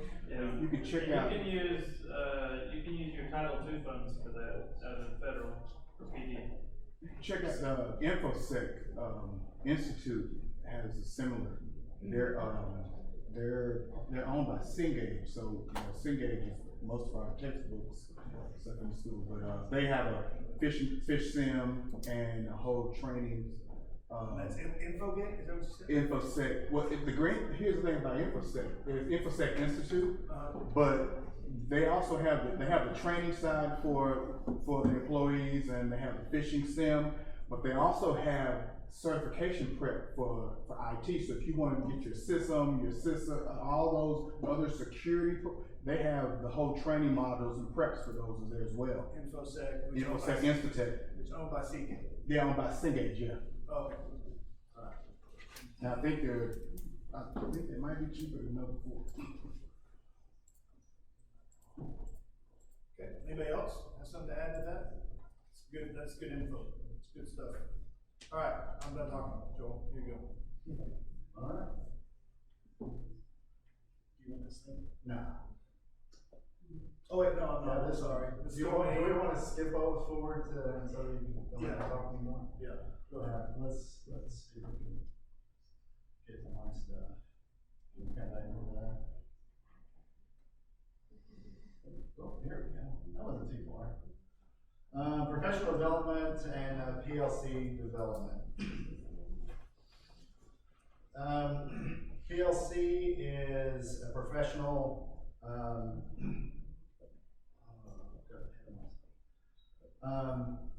PD is important for both you and your staff, of course. There's a lot of ways that you can get it. It doesn't have to cost a lot of money. Just like we're getting our PD here. Find somebody who knows something about something and let them train you. There are tons of online courses out there, conferences, like I said, workshops, mentoring and coaching. Like Jared mentioned, we're hoping that if you guys have any needs to or desires to get with some of the old guys who've been doing this forever and for some mentoring and coaching, we can do that. Self-directed learning, honestly, that's where I get most of mine. If there's something that I need to learn for whatever may be going on in my district, find somebody who knows it or find a YouTube video. it's important to have a professional development plan. What that's gonna allow you to do is put it on your calendar, which, you know, we talked about your calendar is sacred. So if you just wait and you're waiting for time to get caught up so that you can spend time, you know, sharpening your tools, you're never gonna have time. So part of your plan is you gotta figure out what you want to learn. So the best way to do that is to conduct a self-assessment or a needs assessment. You're gonna hear me say that a lot. You need to have a needs assessment for pretty much anything that we do. But specifically for your professional development plan, you need to figure out what you need or what you want. So that may be, you know, what kind of things, what kind of initiatives is your district doing this year. It's good to, COSN always talks about the strategic plan of your district. So you need to get with your administrators and see what their plan for the district is. And so that should guide a lot for you in determining what your PD plans are. Set goals for what you would like to learn. You know, you don't want to always just have to be learning stuff that, you know, may or may not be interesting. You know, figure out something that you would like to learn. And, you know, ideally something that's relevant to your district. But, you know, I think a lot of organizations do this now. I think at first I heard about it, started with Google. Google would allow a certain number of minutes or hours per week or per month for their employees to work on like pet projects or things that they really get interested and juiced about. So, you know, put those in your plans too. You gotta identify your resources that you'll need to achieve your goals. Is there an online training that would help expedite this? Is there a boot camp that you could take for 2 weeks and you would be, you know, up to speed on, you know, wireless or whatever? You know, in that case, you would probably have to get with your boss and figure out how you're going to pay for it. But, you know, in a lot of cases, that's really important and it's worth the money. You know, my team, I always budget a lot of money for professional development, and I tell me what you want to learn. But I also tell them, don't have just an open, if you're going to pay for it, I prefer something that's instructor led. And, you know, ideally set in front of in a classroom, but you know, a lot of times it's more efficient for you just to do something that's online. But it needs to be instructor led, it needs to be live, and it needs to be something that the expectation for you is that you show up every day, you know, from 1 o'clock to 2 o'clock, or, you know, it's all day for this week and next week. But that just puts some of the expectation on you, the understanding on you, and you don't let yourself get tied up with, well, you know, I've got this, it's an emergency. You know, this is important too. You know, develop your timeline, put it in your calendar, and then stick to it. And then just review it regularly. You know, what do I want to learn now? And do the same thing with your staff. You know, if you have a team under you, then you need to help them. Find out what, you know, I just sat with my team, every one of them, and we just discussed one-on-one what kind of things, additional things would you like to learn? You know, I mostly have technicians, and they just do your general break fix in classrooms, but what else do you guys want to learn? You know, I would love, and I have plenty of projects that I could assign you, and it would, you know, build their skills. It gives them something different that they're not just doing the same thing every day, in and out. And it helps with morale. So I sat with everybody, figured out what kind of things they're interested in. You know, we've got some scheduled trainings. Some of it I can train them. You know, hey, let's schedule this time, and I'll come in and show you, you know, Google Classroom or Google the Google admin security side. I can show you some stuff in Azure. And then I'll start turning over to you some of the tasks that, server tasks that I still have to do, and my server admins still have to do. So it seems to be a win-win for us. But. You may notice a question on that quiz earlier about delegating. And that's how I am. I don't like to delegate unless my people have gotten the training. I guess that may be controlling with me.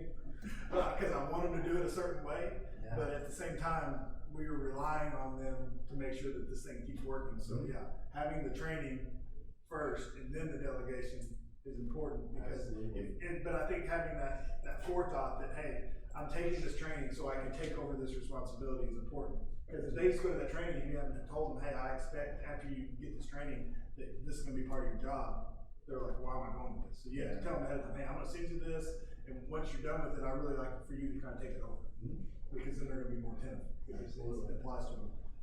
Absolutely, and I'm the supervisor of my department. I'm horrible at delegating, but I don't feel like it's controlling. It's just everybody. Everybody has so much to do. Everybody in this room has more than you can do, and and my technicians are the same. So if I can just go in here and do this, then it's something else that they're not going to have to do. The bad thing is that it's not always the most efficient way to do it. They have the skills and the tools to do it a lot more efficiently than I do. Dexter. Yeah, I'm actually working with the school on some professional development, and I don't know if you guys have covered this, but the Operation Hero, or any schools using that? Yeah. So right now, they definitely is a nice feature they have in there, of course, for the IT side, and then you can really start prioritizing with the categories of everything that you're doing, so you can start trying to build a day that is not so busy. Either you can kind of categorize it where you can capture everything that you're doing, and say, hey, we have more problems over here. So you can slowly get to everybody's doing exactly what they need to do, but you're not doing over or so many different tasks. And also another thing is we're getting technicians to start. Not only the technology coordinators doing all the PD or either teaching session, we're getting them to come in, whatever ideas that they have. We all have skill sets. Hey, bring what you have to the table, and we want you to do a 30-minute session on this. Teach me something. Where are you doing that, and in what setting? We're doing it as the technology coordinator is teaching his technicians, and then they will eventually start doing 30 minutes of that session. They have an hour session, but they will start doing 30 minutes of something that they know that he possibly don't know, or either just something that they can do PD on. I love that idea. We've started doing that also. It's in conjunction or during our weekly technology department meetings. Teach me something is what we call it. Yeah. And it just, everybody, they don't realize how much they know. And that I guarantee you, every single person knows something that they can teach everybody else that they didn't know about. Right. And so it's been really helpful for us also. I'm glad those people are doing that. It allows them to help and collaborate, and also give some of these people that may or may not be very comfortable with speaking in front of people. It gives them that experiences and skill set as well. So do you require your people to have X amount of hours? No, we do not. PLC. So the PLC for us it's huge. It's just, there's so many things that we have PLCs for. I've got a PLC that's just my technology team. So and we use Google Chat and Google, the Google Spaces for these. And so I'll have a space for my entire tech team. One of them is, work related, and the other one's just for fun. And, memes, hey, we're going to lunch at this time. And it splits it out from email. I hate email, and I just get bogged down in email every single day of my life. I spend so much time in email. I need something that's split out from that I can jump in here and, you know, communicate with my teams, but not get buried in emails. Because once you start getting in emails, you see this one from the assistant superintendent, and this one from this person who needs something right now. So it's really important to split these things out. But it's just a meeting space and kind of a like mind. I've got PLCs or just Google Spaces for my infrastructure team. And, you know, we get in there and get in the weeds on, you know, the server and infrastructure and the network stuff. And then, you know, I'm not excluding anyone, but I'm keeping it separated. So if there are any of my team who want to be involved in this, I'll add them to the group. But it's huge for collaboration. It's huge for just being able to, I mean, it's not unlike sysadmin. Is everybody here on sysadmin? It's not unlike that, where you can just jump in, ask a question, and somebody's gonna know the answer, and then you can jump back out. You know, it's great for just announcements and sharing documentation. I've started, I've got this big, huge sticky note that says document everything. And so every time something comes up, you should really only deal with something for the first time one time. And then in my thought process, you need to document it. So I'll throw it in a Google Doc, I'll throw it in a Drive, and then others that have that same issue, you can go back in there and follow back behind and hey, here's how you fix that issue. It's hard and it's time consuming, but it saved us a lot of time because people know that that stuff is there and they go and look at that first and they do searches on those things and then they come and say, all right, I've done this, I've got this problem, I've done this, and this, and I've looked up, I don't see anything in Google, in our Google Drive, you know, help me solve this problem.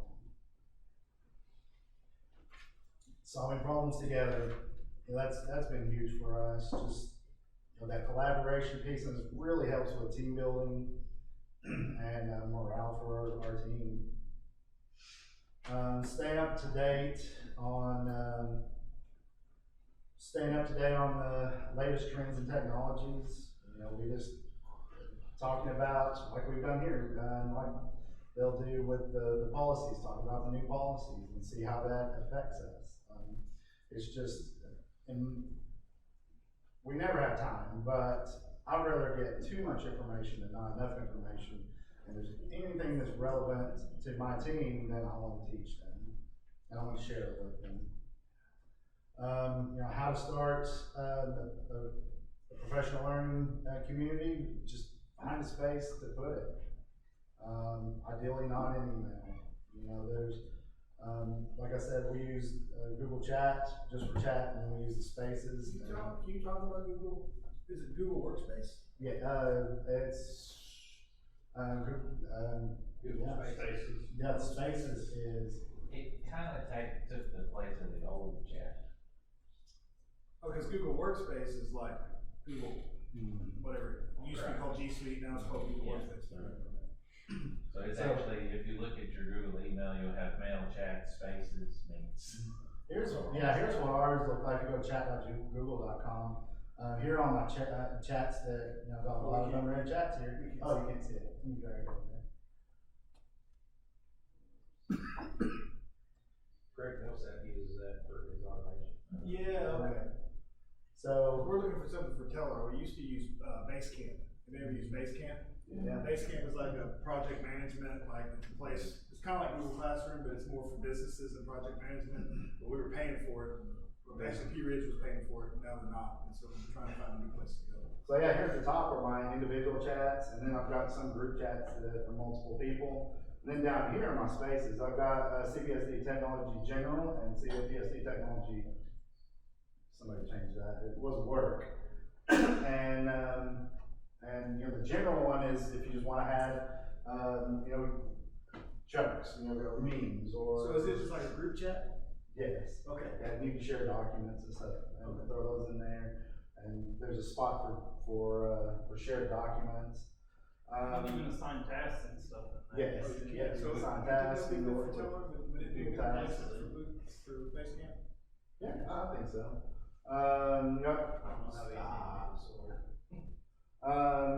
I just, there's my infrastructure, push personnel, I'm on, with them, that's all the people that push info to our social media. We just switched over to Apogee from, Blackboard or Final Site, and that was my team, that's how we communicated. My department, we've got the ACOT 2023, sharing information, sharing, just anything you want to share there, and, Now you got me rethinking my technology leadership team. Put it on there. It works. Can you tie a space to a classroom? I don't know. Or would that be I don't know, we don't use Google Classroom, so I'm not sure about that, but. I'm gonna start one with my tech team first and we'll see. Yeah, I like that it's very easy to use from your phone, you know, it's no different than Signal or WhatsApp or whatever, it's very easy to text. it is, and it's tied right there, you know, you can click up, here's your email, and here's your group, your chats, and then here's your spaces.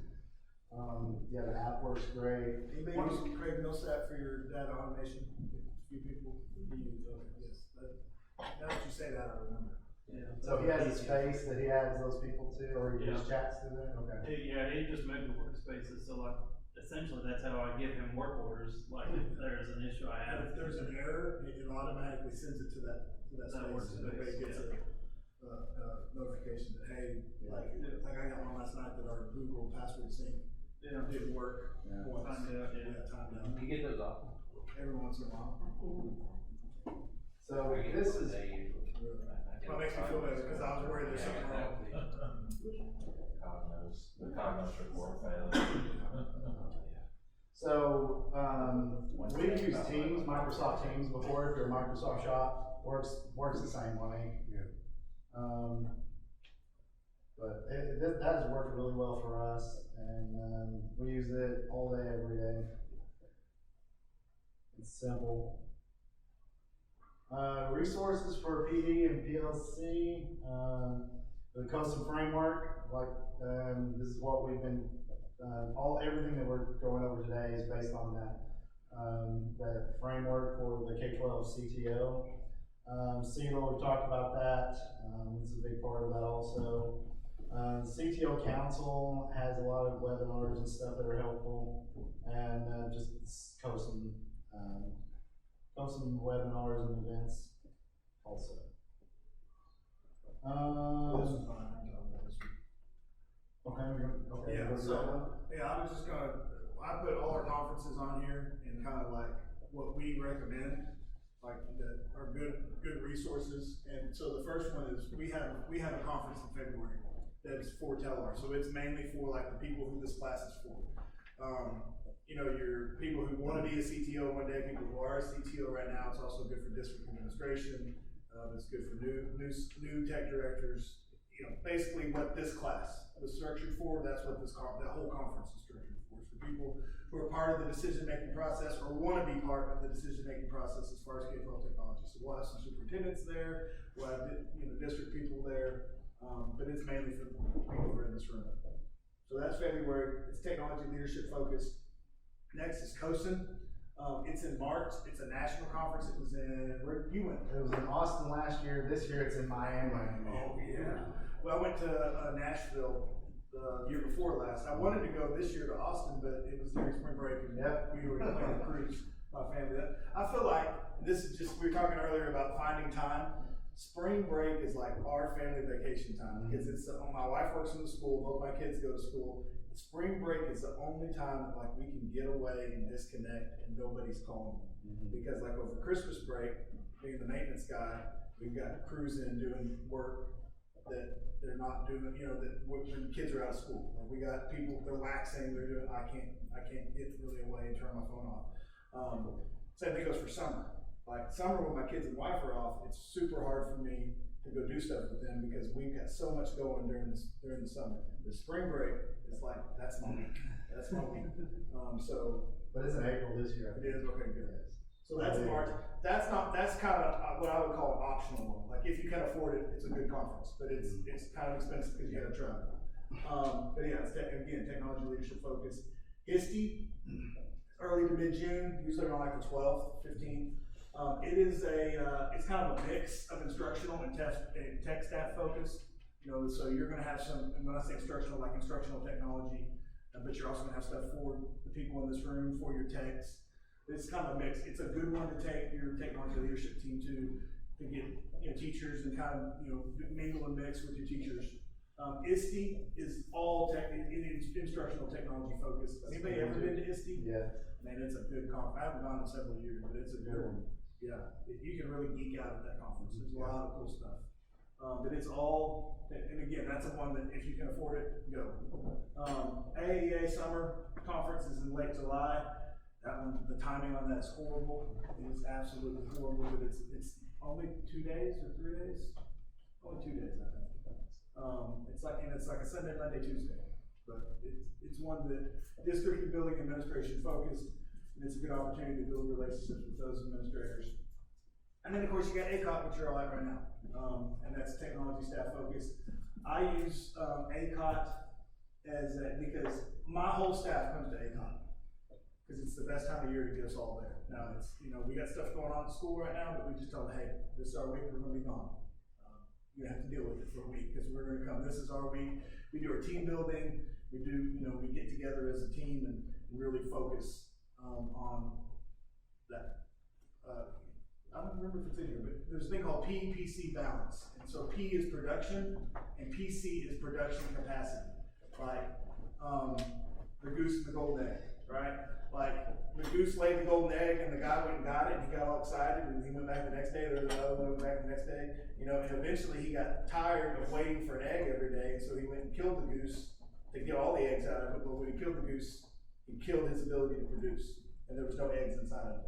And so we have got to feed the goose. Like you've got to feed your team and yourself in order for you to have the ability to produce more. And so this is our feed the goose time right now. We are feeding that goose, and we are increasing our ability to produce by feeding ourselves with professional development. But not only that, just team building, time away, time to relax, time to kind of bond as people. I think that's it.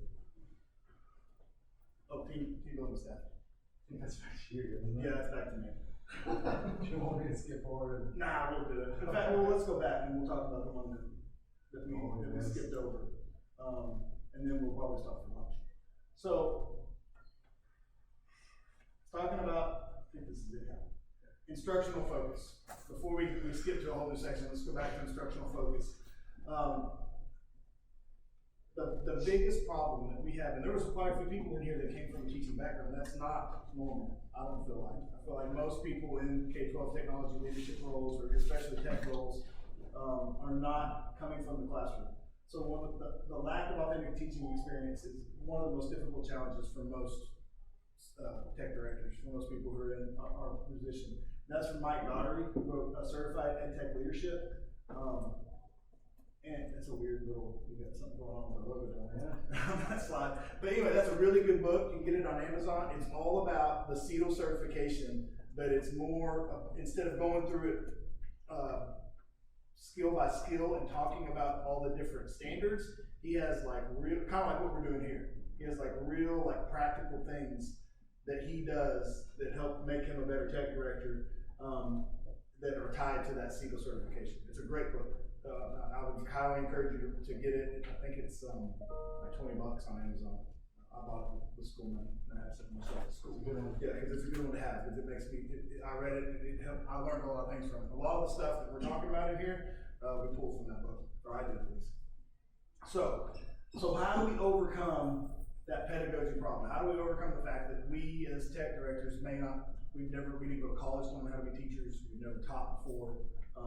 How do we overcome it? One is to know the standards. Know the standards about integrating educational technology. You got the ISTE standards, you got the P21 standards, and you got the CSSO, the Council of Chief State School Officers. They all have standards that apply to using technology for instruction. Now, do you have to memorize them all? No, I'm not telling you that. Be familiar with them, have them as a reference, just know what they are.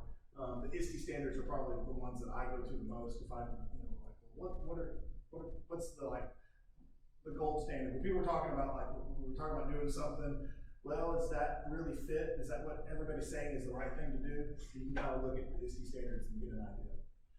The other thing is that we rely on teachers. Like, ask them.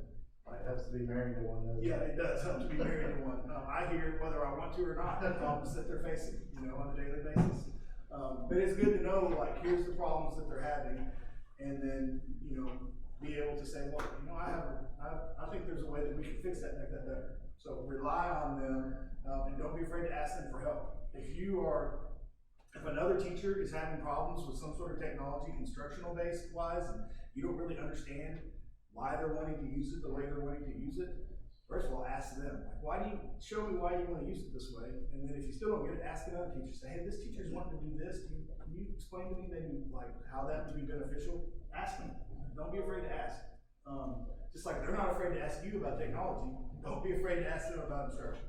And a really good leading question that I always ask is, what problem are we trying to solve? Mm-hmm. And that really, you know, makes you stop and think and even reframe.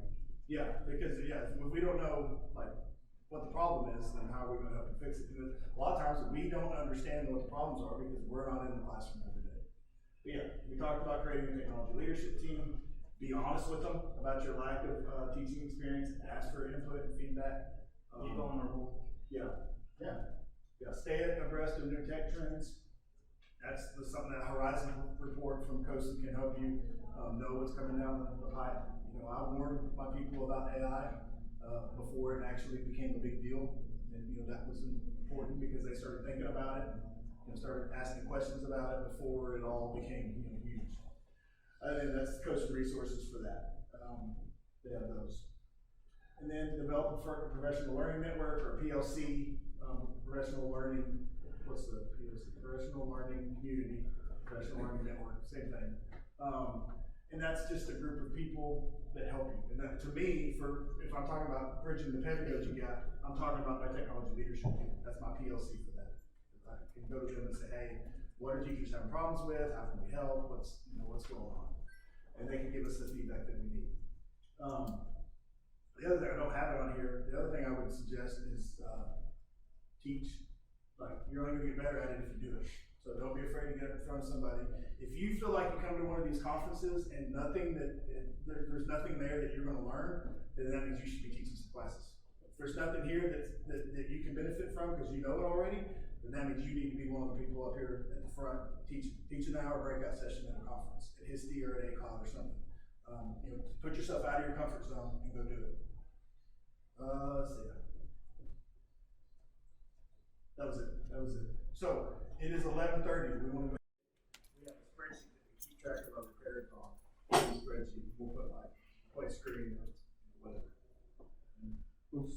We have a system where we use the program we discovered around COVID was Incident IQ that I've heard of that. Yeah, it merges all of it. So it's our procurement department didn't want really to keep up with the Chromebooks, so everything under I think $1,000 they kind of dumped back, which is basically your Chromebooks. And so this manages the Chromebooks, and also is ticketing for that. The managing is what I really like about it from the standpoint that it integrates because it integrates with so much between the SIS, it integrates with Google Management Console, so the actual devices get dumped into the program whom they're bought because it's attached to Google Management. Oh, because it looks at your Google, your device management inside of Google, and they just and you just then you upload a spreadsheet with the asset tag numbers, and it just updates and just gives it an asset tag number, and so that way you can keep up with the security, so all the back end data is in there, so you can see who's used it, and you can pull views of who last used it. But as far as ticketing, yeah, that's what we pull in there to really try to keep up with the ticketing, because we have somebody who kind of repairs, but we also try to do insurance, and so we have it so you can just say, hey, this device has insurance. If it does, it gotta go to Mr. Such and Such. And we use a homegrown ticket system that I wrote back in 2002 or whatever, and I'm trying to move away from it, just so that our ticketing system survives my employment.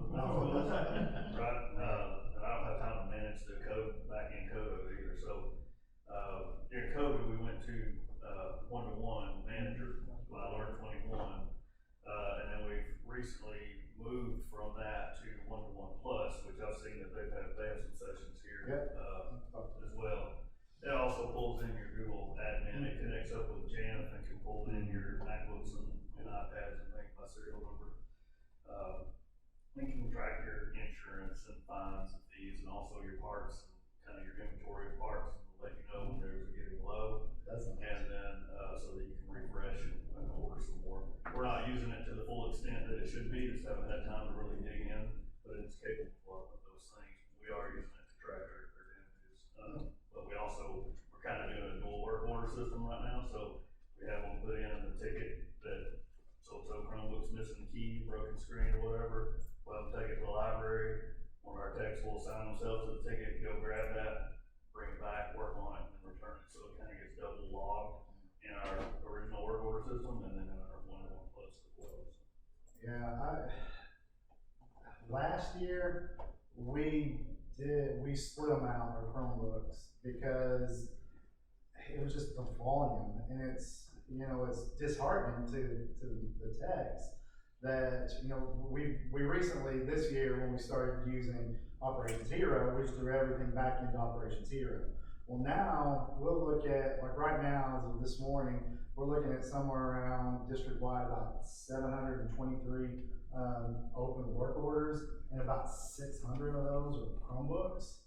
That's crushing. That's why we removed it. Yeah, we took it out of there because it's just too much. Because you feel like you're making headway, and then you look at that, and it's just it's like it's a never ending process. And so we feel good because we got like eight open work orders right now. Well, now we have probably 50 Chromebooks we got to fix. But it does. You're not seeing that on the dashboard, and you feel like you make progress. How many of you are using Operations Hero? It's been great for me because I managed too. So it's all together in one spot. I mean, it's a game changer for me. It was.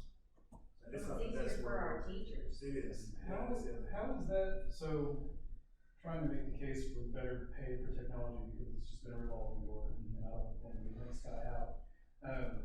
Like, what's your comparison of like technology versus maintenance work orders? Because we're a department with myself, and I have an assistant that's not really a technology background, and then the maintenance department that's like 6 or 8 people, I don't know, and we've got about a 50-50 split of work orders.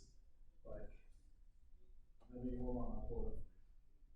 Just out of curiosity. That's a good question.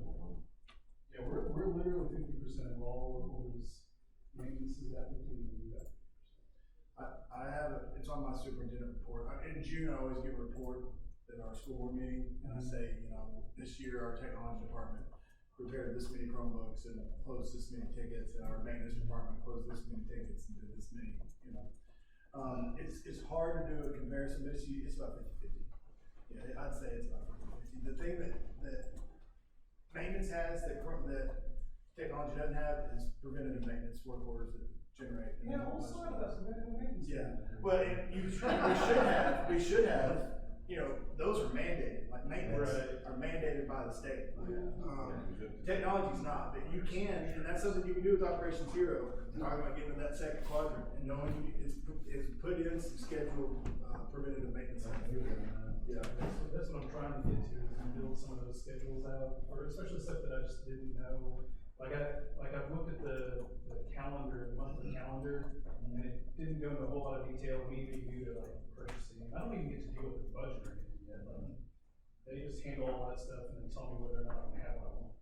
Yeah. But like looking at that, like I love a more detailed calendar that kind of broke out more things that I should be looking forward to, just so I know what to be prepared for. And they can, and most of the time still. Have you guys talked to the Operations Hero people, like Pat and? They're good. Have you like, I used to have to log in all the time. Did you guys have that? I log in with Google, and I was like, man, Pat, what is the deal with this? Like, what is the deal? Why do I keep having to log in every time I go? Like, if I close my browser out and open it back up, I had to log back in. He's like, I didn't know that was a problem. And like a week later, they had it fixed.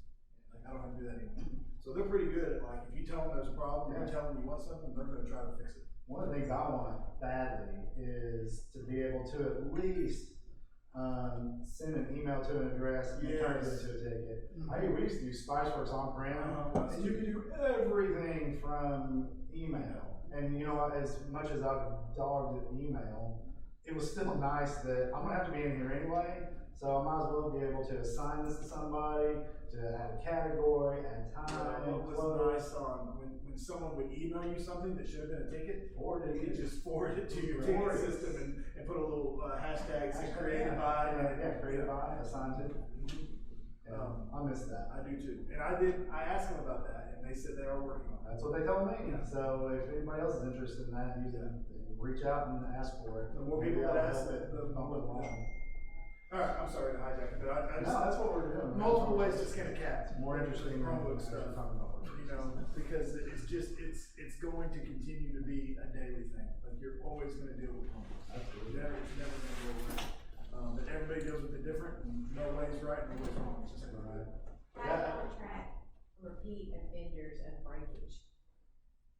As far as kids, I don't know. The library. Yeah, I let the media specialist handle that. We, here, we just switched to 1-to-1 plus for our ticketing and inventory, and it will track repeat offenders, because you put all of your faculty and students, everything, you can create things so that they are all automatically members, and we put in a ticket, like if a media specialist is the one reporting broken Chromebooks or so forth, when they put in a ticket, they attach a user to it, whoever that device is signed out to. And so after, you can set it, but I think we set after 2 breakages, it throws a ping, so then we can follow up with that building's administrators to make sure that the kid's being dealt with. And this is 1-to-1? 1-to-1 plus. I think Incident IQ does. Yeah. They actually integrate with, payment systems, so you can actually pay for the damage, like if your district uses whatever those pay. So the parents can go through and actually pay through the. 1-to-1 has some stuff, but they don't have a payment processor built into it. You can invoice and stuff through it. And what was yours called? Incident IQ. Because I think we looked at Incident IQ, but 1-to-1 was like considerably cheaper. So I think that's what We used it, Russell, but we never saw any of the fee payments or anything like that. That's interesting. The 1-to-1 plus also has an email to ticket thing, but it puts it in kind of a holding queue that you go in and then you review, because it doesn't have all the information you need, like what campus probably, I mean, it might based on the staff that put it in. You might need to fill out a few other fields, so you can go in there and see your email tickets, add those few fields, categories, whatever it is, you can correct to it. I'm gonna take that over having to start with a brand new thing everything. You can direct a message the original ticket you submitted to through 1-to-1, and it also has Google SSL integration, so you don't have to really worry about that too. It's nice works. You could reply to a ticket, it's gonna email the teacher back, and hey, can I set up a time to come see you? Hallelujah, I just love that so much. Best practices for work order management, define your work order process. Make sure everybody knows what the process is, where you go to do your forms, how you do the forms, implement a work order management system that's easy to use, don't get overcomplicated, don't ask for too much information. Most of these you can customize them and ask for the world. You can ask for all sorts of information. If you don't need it, don't ask for it. It's just gonna take more time and you're not gonna do anything with it. It's just gonna take more time for the teacher to fill it out. Track the data, we already talked about that, and then improve your work order process over time. Everything you should do should be, you should always work toward process improvements, constant improvement.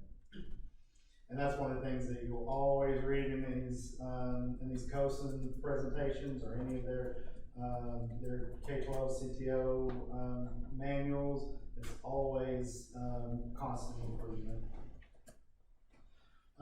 Network infrastructure. So the network is going to be the most important thing that you'll deal with, the most important thing. Everything else is going to run off of your network, so don't skimp on it. Don't try to shave pennies here. If you're going to spend money, spend it here. Shave pennies if you have to elsewhere. Use E-rate. Yeah, and we'll get to that one. Hopefully, this will transition into that discussion. That's a big one. So we'll probably kind of, maybe transition there right now. But just, where is the? Oh, you're right, it's a ways away. Oh, is it? Yeah. Dang. Let's jump to that one. That one, we don't need to miss that one. I'm gonna skip the ear stuff. Budgeting.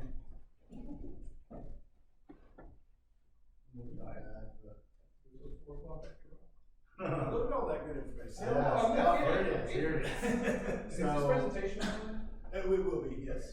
So, E-rate is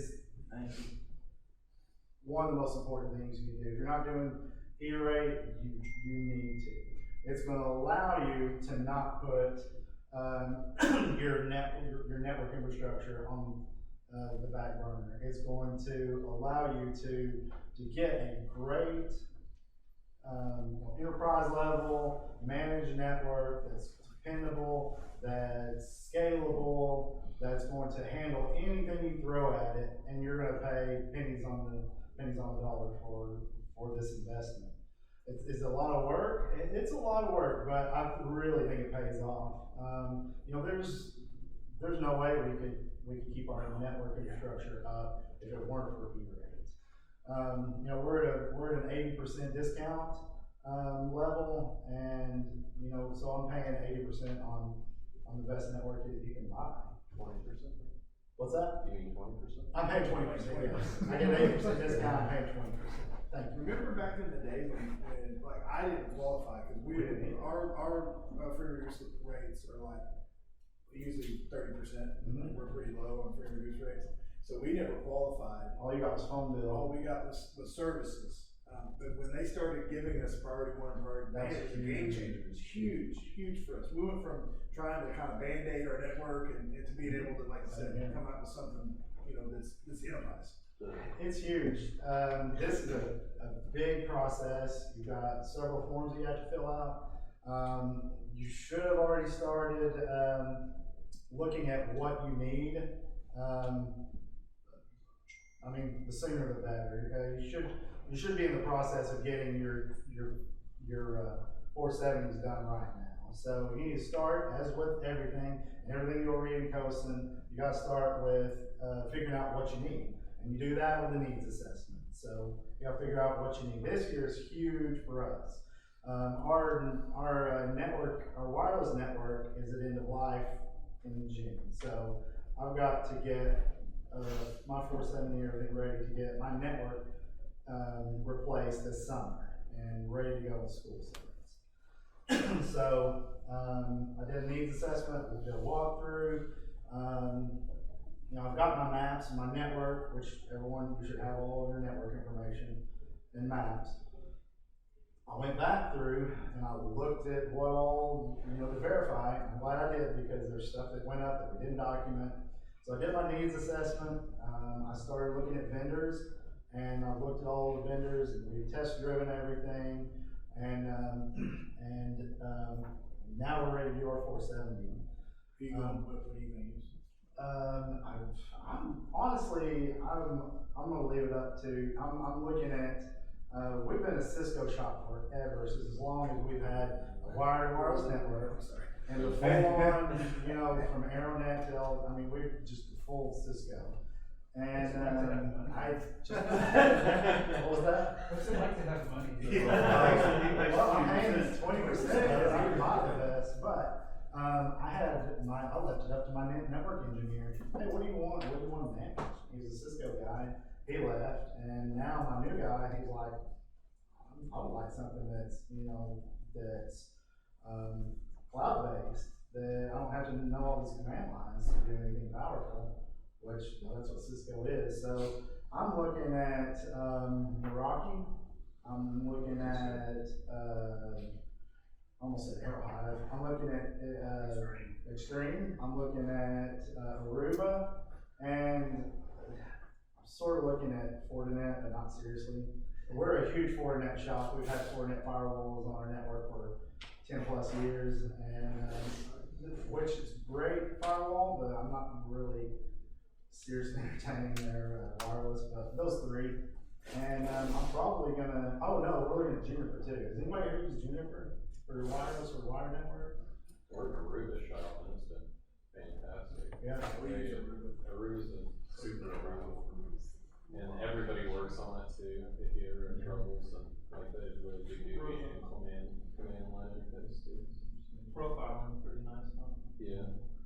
I'll say we're Aruba, but we've been the ProVision version of the CLI, you know, that's kind of going away, so it's more the Aruba CX series, which is more Cisco-ish. Yeah, and Cisco's even doing away with, you know, you can buy their, the APs are the same. You buy the same AP from it, and the licensing is what's different, and the OS they put on there. So you got the Meraki OS or the actual Catalyst OS, which. Well, Aruba's also getting rid of the 5400, like their chassis switches, which in my opinion is a little annoying, because now you're gonna have stacks of 20 switches all stacked together in a rack, which more money for them, I guess. Yeah, you have to buy 20 things instead of one. Yeah, and then keeping up with the freaking inventory of that nightmare too, and the licensing, you know, wanna make things easy. So yeah, E-rate is, there's category 1, category 2. And category 1 is your internet, and if you have any like fiber leases, you know, the state probably pays for all of our, it pays for mine, and they handle my E-rate on it, probably the same for everybody. But I also have a fiber lease with my city service, internet service provider, and they connect all of our buildings. So that's got to be lit or unlit fiber. Unlit. See, we have unlit, and we always have issues with finding E-rate for unlit fiber. Because usually unlit fiber is more expensive for some reason. Than being managed. Yeah, than managed, and in fact, we got it managed, and we followed, because we followed it the same way we followed it for 20 years. And, yeah, we had a bad. Do you already use a E-rate consultant? Absolutely. Yes. That's money you spend. You have to. We don't, because I've had somebody who's done it in-house for 15 years, and that's all they do now, she's retired, and so she kinda is my E-rate consultant. We're one of the special districts, so, our entire, infrastructure is actually provided through Windstream, like we have the self-healing mesh through them, that's all paid through E-rate, but we're 95%, so we don't really have to pay for much of it, we just use state for the river circuit for Eastwood Power School and Failing. See, one of the things about the consultant though is, you know, the questions go to them. Mm-hmm. They field all the questions and everything, and then send to you what you need to maybe answer, but then they make sure that a consistent answer is being given to all of the vendors. And, I don't know, it's just been. I think we're probably about to switch, because Brady who's retired, I think was. I can give you a real target, awesome, like, cause like, we got audited, because, for our E-rate stuff, and I didn't have to touch a thing for it, we did all of it. Yeah, it's worth every penny. We use Keller and Sovereign, and they, and it costs us, we're a district of 10,000 kids, and it costs us about $5,000 a year. And if there's nothing that's worth every penny, then that absolutely is. They're the ones, I don't have to keep track of all the new changes to USAC, to the service, the E-rate service.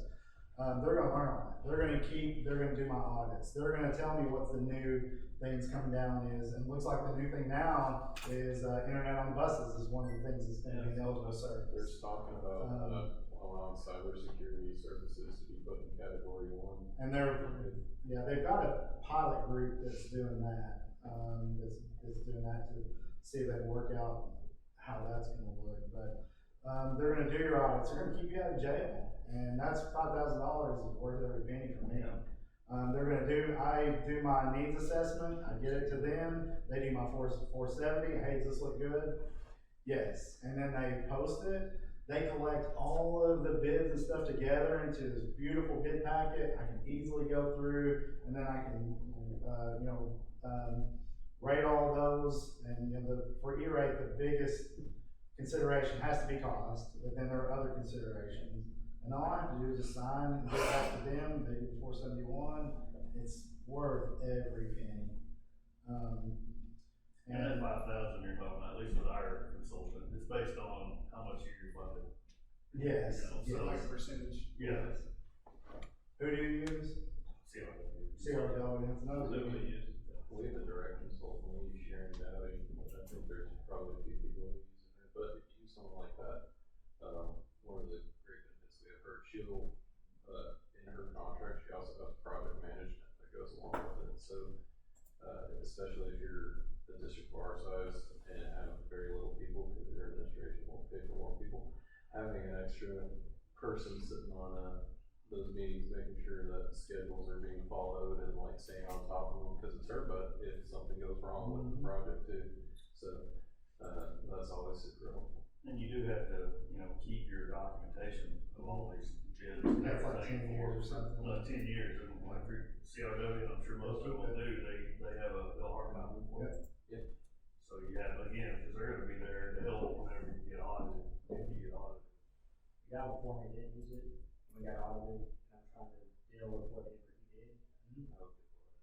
And the repercussions of that is if they find something that's not done right, or that you can't document, they could come back and say that you have to pay the money back. And it can be as simple as something like your vendor just didn't charge something correctly, even though what they did wasn't wrong, they just didn't like invoice it right, and it could be mixed up and fixed, but if you don't know enough about it, they'll come after you on it. And if you have, if you have the consultant, they're like, oh yeah, by the way, you have a BIA, review going on right now. Yeah.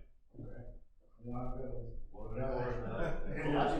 yeah, they'll let you, and they fix it, they figure out what they need and they take care of it, I mean, it's definitely a good. Yeah, I wouldn't aim to be comfortable doing any area with that one.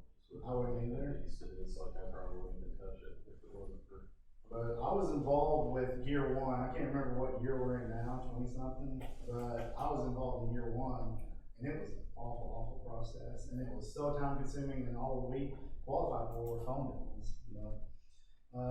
That, the revamp of E-rate has been just a huge game changer. So if you're not doing it, and it's, you got to, it's hard to keep your network infrastructure up to speed if you don't. And if you don't know what, I should have explained this, so if you don't know, the money comes from the universal fee. So if you look at your, if you have an itemized cell phone bill or telephone bill, if you look, there'll be a line item there called the universal fee, and so every month you get charged, we all get charged a little bit, it gets dumped into this fund, and you know, it's like, I don't know, at least $1 billion a year that gets distributed to schools and libraries. Public schools and libraries are eligible, private schools are not, charter schools are, and like tribal schools and libraries. We've already talked about the funding categories. So think about it, category 1 and 2. Think about category 1 being getting the internet to your buildings. So it's going to pay for your internet coming into your school, and it's going to pay for your internet getting to, like for us, it comes into the head end of the Conway Court building, and then getting it to we got fiber release, getting it to all of our other schools. So that's all covered in category 1. And category 2, it doesn't cover telephone service anymore. It does not cover telephone service anymore. Used to. Yeah. Category 2 is, it's called internal connection. So if you are doing a remodel on a school and you're going to rewire it, do E-rate category 2 on that. It'll pay for your wiring. It pays for your network switches and your wireless access points. It just pays up pretty much everywhere up to, you know, your wireless access point in your classroom. It won't pay for an end user device. Or non-student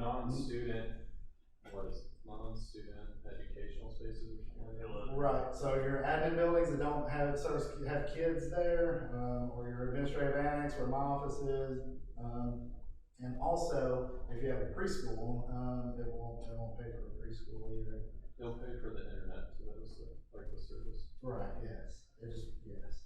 It won't pay for the internal connections piece. You may use it for new construction. We use it for new construction. You ain't gonna be thinking ahead of the game. Yeah. Way ahead. Like we did for new switches at our new elementary, and we got our funding back in May, and I pushed the order immediately.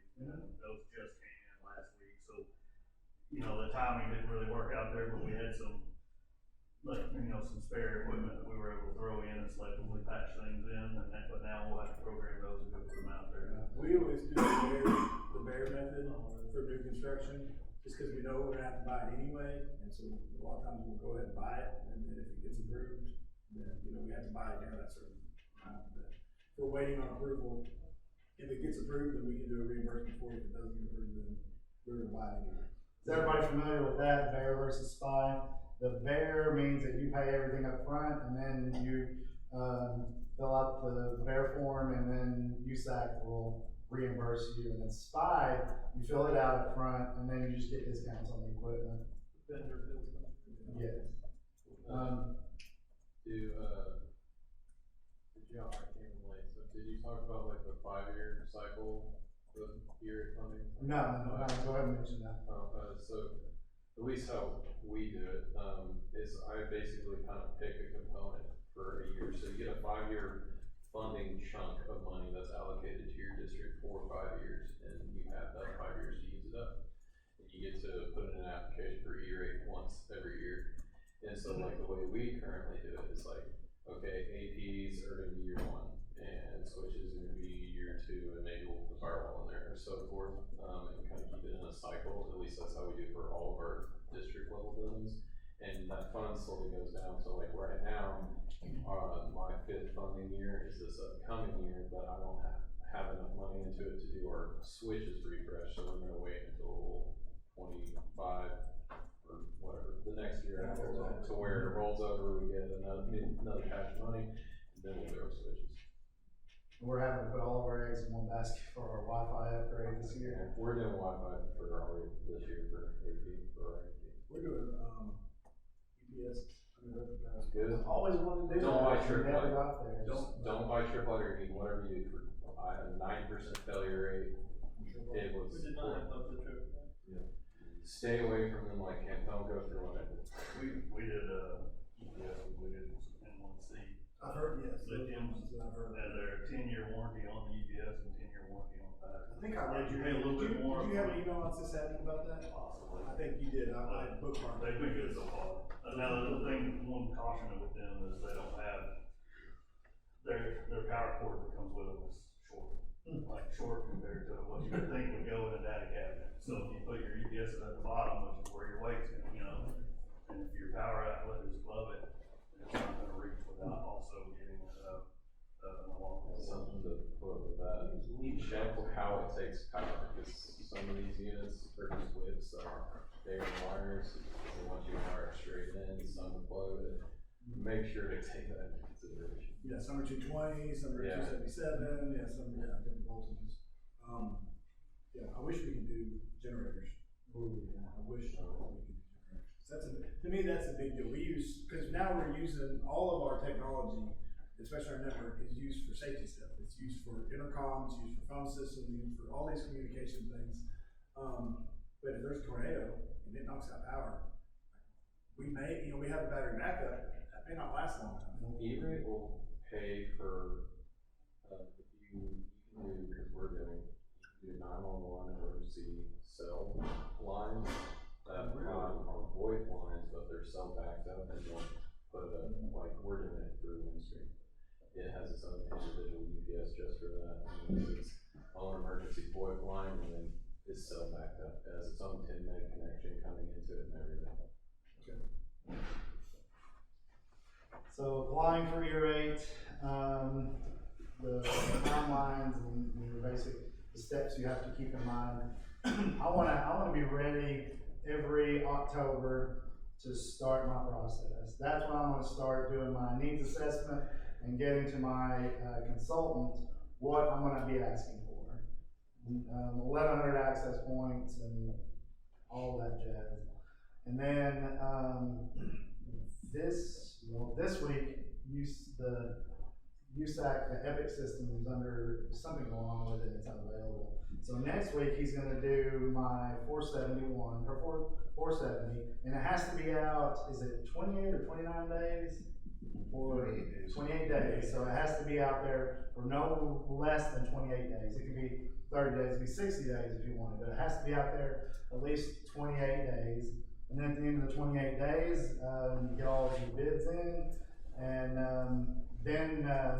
well, actually, no, you wait for, you get your bids, then you wait for the 471 window to open. Then you do your 471, and then hopefully you get approved, and you get your funding commitment letter by, hopefully, I think they said by March or so, and then hopefully I'll be able to buy a bunch of access points in April.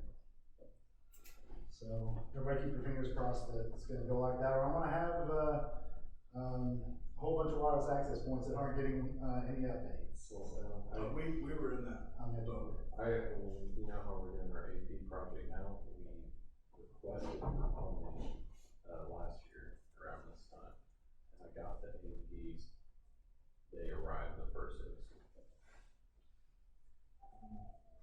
Just. Well, what we did, we just left the old ones in place, and once they came in, we just swapped them out, make sure everything's working on them, because they're not gonna get updates anymore. Absolutely. Actually, we ended up paying for management on Arrowhead an extra year, but not on, for these schools, like we would, as we got APs in, we would replace them with one school. I say, I wanna renew management on these, 200 access points. You're allowed to make one of the decision factors be timeline, like how soon you can get inventory, and you can override almost all of that is your decision factor. You can choose something that's way more expensive than you have to have it in a certain time. That's the thing I always forget though, is if you buy 5 years worth of management for when you first buy the access point, when it's time to renew, you need to be ready again to renew that management. I always forget that. Me too, I just I didn't know it. But we're actually also asking for installation. You can ask for an installation. So, hopefully pay somebody else to come in and, rip the old one down, put the new one up. And if a cable has to be pulled for an outdoor AV, then they're gonna pull it and take care of that whole thing. But you can also pay for configuration. Yes.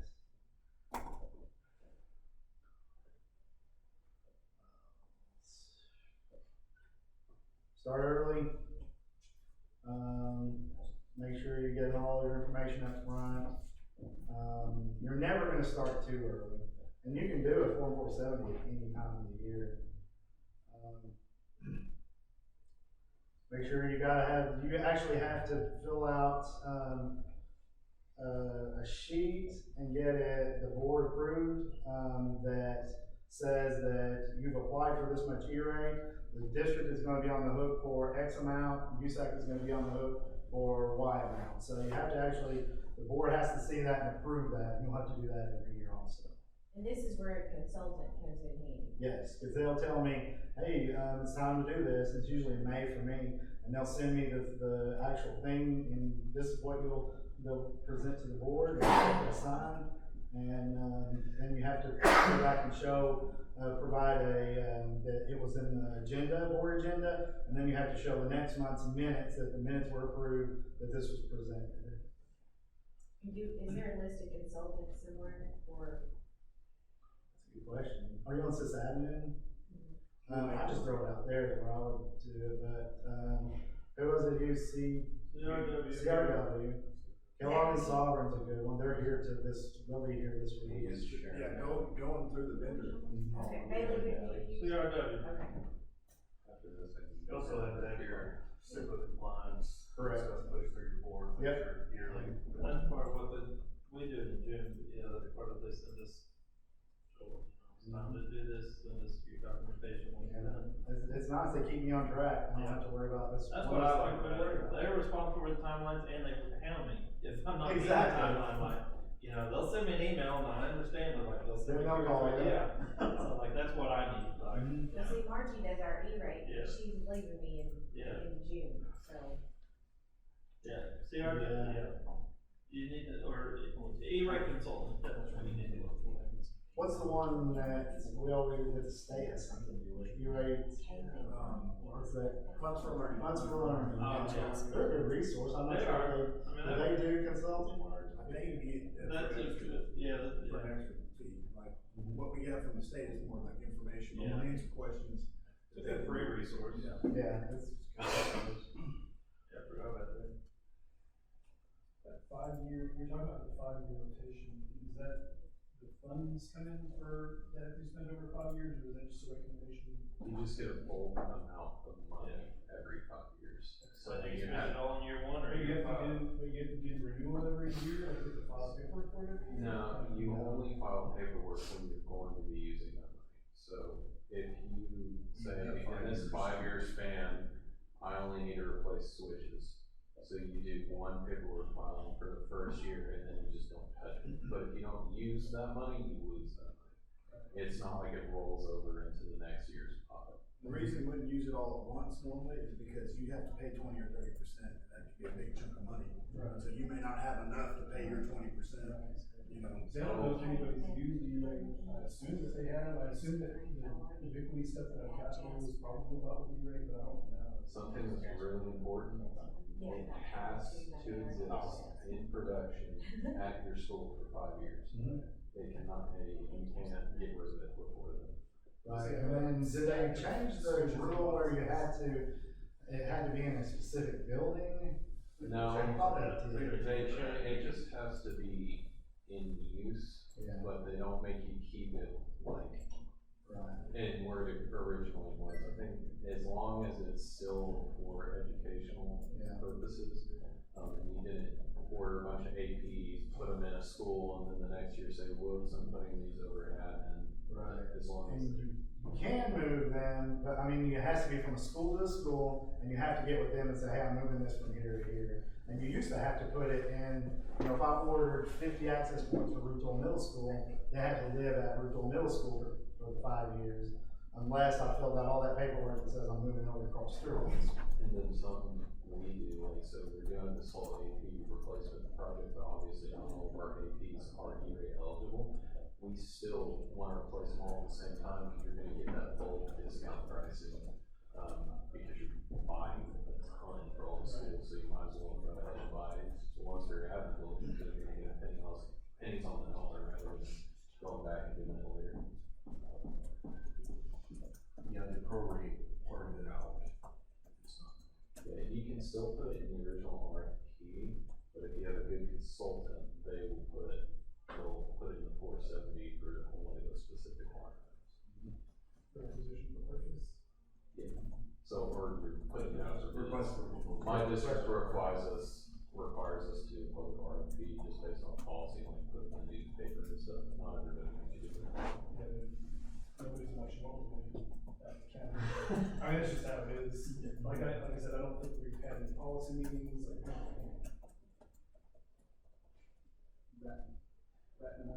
Now we're going, somebody's listening. I mean, you know, I mentioned that, you know, your network is the most important part of your technology, period.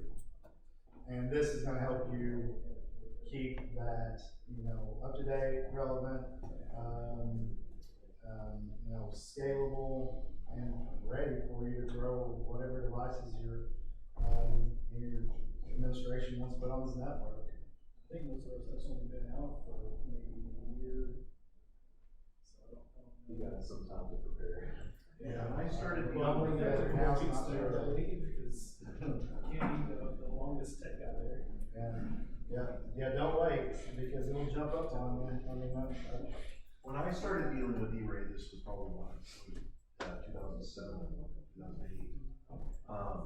There was, you could only like get funding 3 out of 5 years. Like, you had a bulk bulk come out for 5 years, but you could like only apply for it 3 out of 5. I think that went away. it did, it went away with Because I'm only just getting back into E-rate. Like, Well, and your funds then too were for building. Yeah. So, Yeah, and you had to and keep track of that too. Now it's more district, so.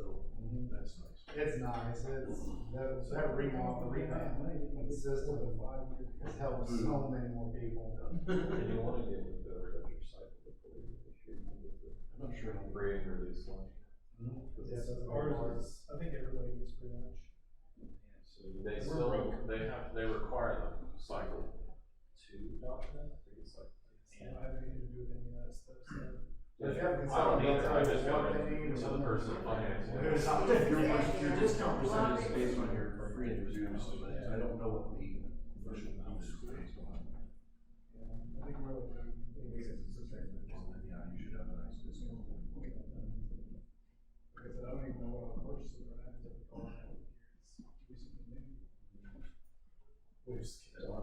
Hey, let's go back up to the communication system. Alright, is that back? It's 66. And I was 7. Before that they had Because to. our last one is connectivity. State came in and took our router. We're all about to- Anymore. Well, it still does because it's network. Trying to figure out where we can. So yeah, right there, that's it. Alright. Jeremy's got this one. Here. Click it. I'm still, but I'm waiting on. It's still like, that's on that. There's GPS. So how many of y'all are using VoIP? Is there anybody, let me put it this way, is there anybody in here not using VoIP at this point? That's kind of a big, VoIP is definitely the easiest, most popular thing. One per classroom, are y'all there yet? It's funny, Hunter's like, no, not a chance. Deal with that. Well, I'll say, we had an intercom system that was put in at our new elementary that was essentially just a paging system. And so we ended up coming in with wood phones in each classroom, so that the office could call them and they could respond. So. That's what we So do. Hunter, do y'all Yeah, I have didn't think about it that way. Do y'all have the intercom in each classroom? We have the still? intercom everywhere, yeah. Yeah, we do phones every classroom and we don't have intercom. That's what we do. I never did phones either, considering how the problem is. I love the phone in every classroom. We do have. We just got my phone today. Yeah, we basically, Arlington, when we decided to go, with that, one, there's several factors, but one of it's price. I mean, we just looked at it and was like, man, we can go so much cheaper and put a phone in every classroom, use that. We use a SOM system. What do you guys use for like an all-call type scenario? SOM. Just SOM? So yeah, they all connect back to a SOM, and, An amplifier. Speakers, all intercom speakers in the hallways and in the common areas. We still have a valve phone system, and I hate it with a patch.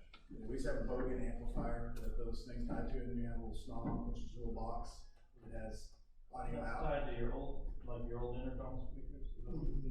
Yeah, and so that it receives the call, and we use multicast, I'm sorry, I'm taking your. No, go ahead. We use multicast paging, so, you have listener devices, so all your phones and your snom, which is snom is just a phone, it's just the type of phone, are listening on these different multicast addresses. And then your pagers that send out, which are your phones, send out a page on those addresses, and when they hear it, they pick up. And so we use 3CX and Yealink phones. Well, Yealinks, when you configure them, like, we don't have to configure phones, we just type the MAC address into our phone system. Well, we scan it with our phone and make a spreadsheet. We have a spreadsheet, we throw them in there, and then we just stick them in the rooms, and when they unbox them and plug them in, they work. It's really awesome. Anyway, it configures the multicast paging, so when we do a page, the phone automatically picks up, and we can make it maximum volume whether the teacher has their volume on their phone turned down or not. That's part of the configuration. So when in fact, we've had teachers be like, hey, can you please turn our phones down? Turn them down, because they were so loud. Because that was the number one concern, is like, is it gonna be too quiet? To use the speaker on the phone. It's not, it's plenty. Do they run your bells? Yep, run the bells. We use a thing called Bell Commander, and Bell Commander, we just bought 2 more servers. We just had 1 server that had all the bells on it for all the schools, but we're separating them out now. But yeah, Bell Commander will send out multicast pages as well. So you just put a schedule in there, and it will send out this multicast page, and so we have an address for each school, and we also have. And you can prioritize multicast paging. So you can say, hey, if this page is talking, but then this page that's a higher priority comes in, the one that's higher priority takes over. yeah, so like that was another reason we went with the phones in each room was because of safety reasons. I mean, God forbid we never have an active shooter, but the way we had our stuff set up, if there was an active shooter in the building, we could take over the phones from the admin office, watching the video cameras. Our voice would go into the classrooms and the offices and stuff, and not into the halls. So the active shooter wouldn't know necessarily that we're calling out where they're at. And so that was something that we just took into account as a safety factor. factor of, you know, we could get into each and every classroom, no matter what building it is, and tell them, you know, there's an active shooter right outside your door, you know, stay locked down, get out of the building, whatever, you know, our priority was at that point. So that was one aspect we looked at, was safety. Would that be is that something that people would be interested in doing in class, like we did class and how we did that? Yeah, it's worked out really well. I had a lot of help from Cal and Taylor. But yeah, we set it up and like, it's, now we use 3CX as our phone system, but the nice thing about multicast paging is it's totally separate from the phone system. It is built into the phones themselves. Like here's Doing multicast, you need to check into it.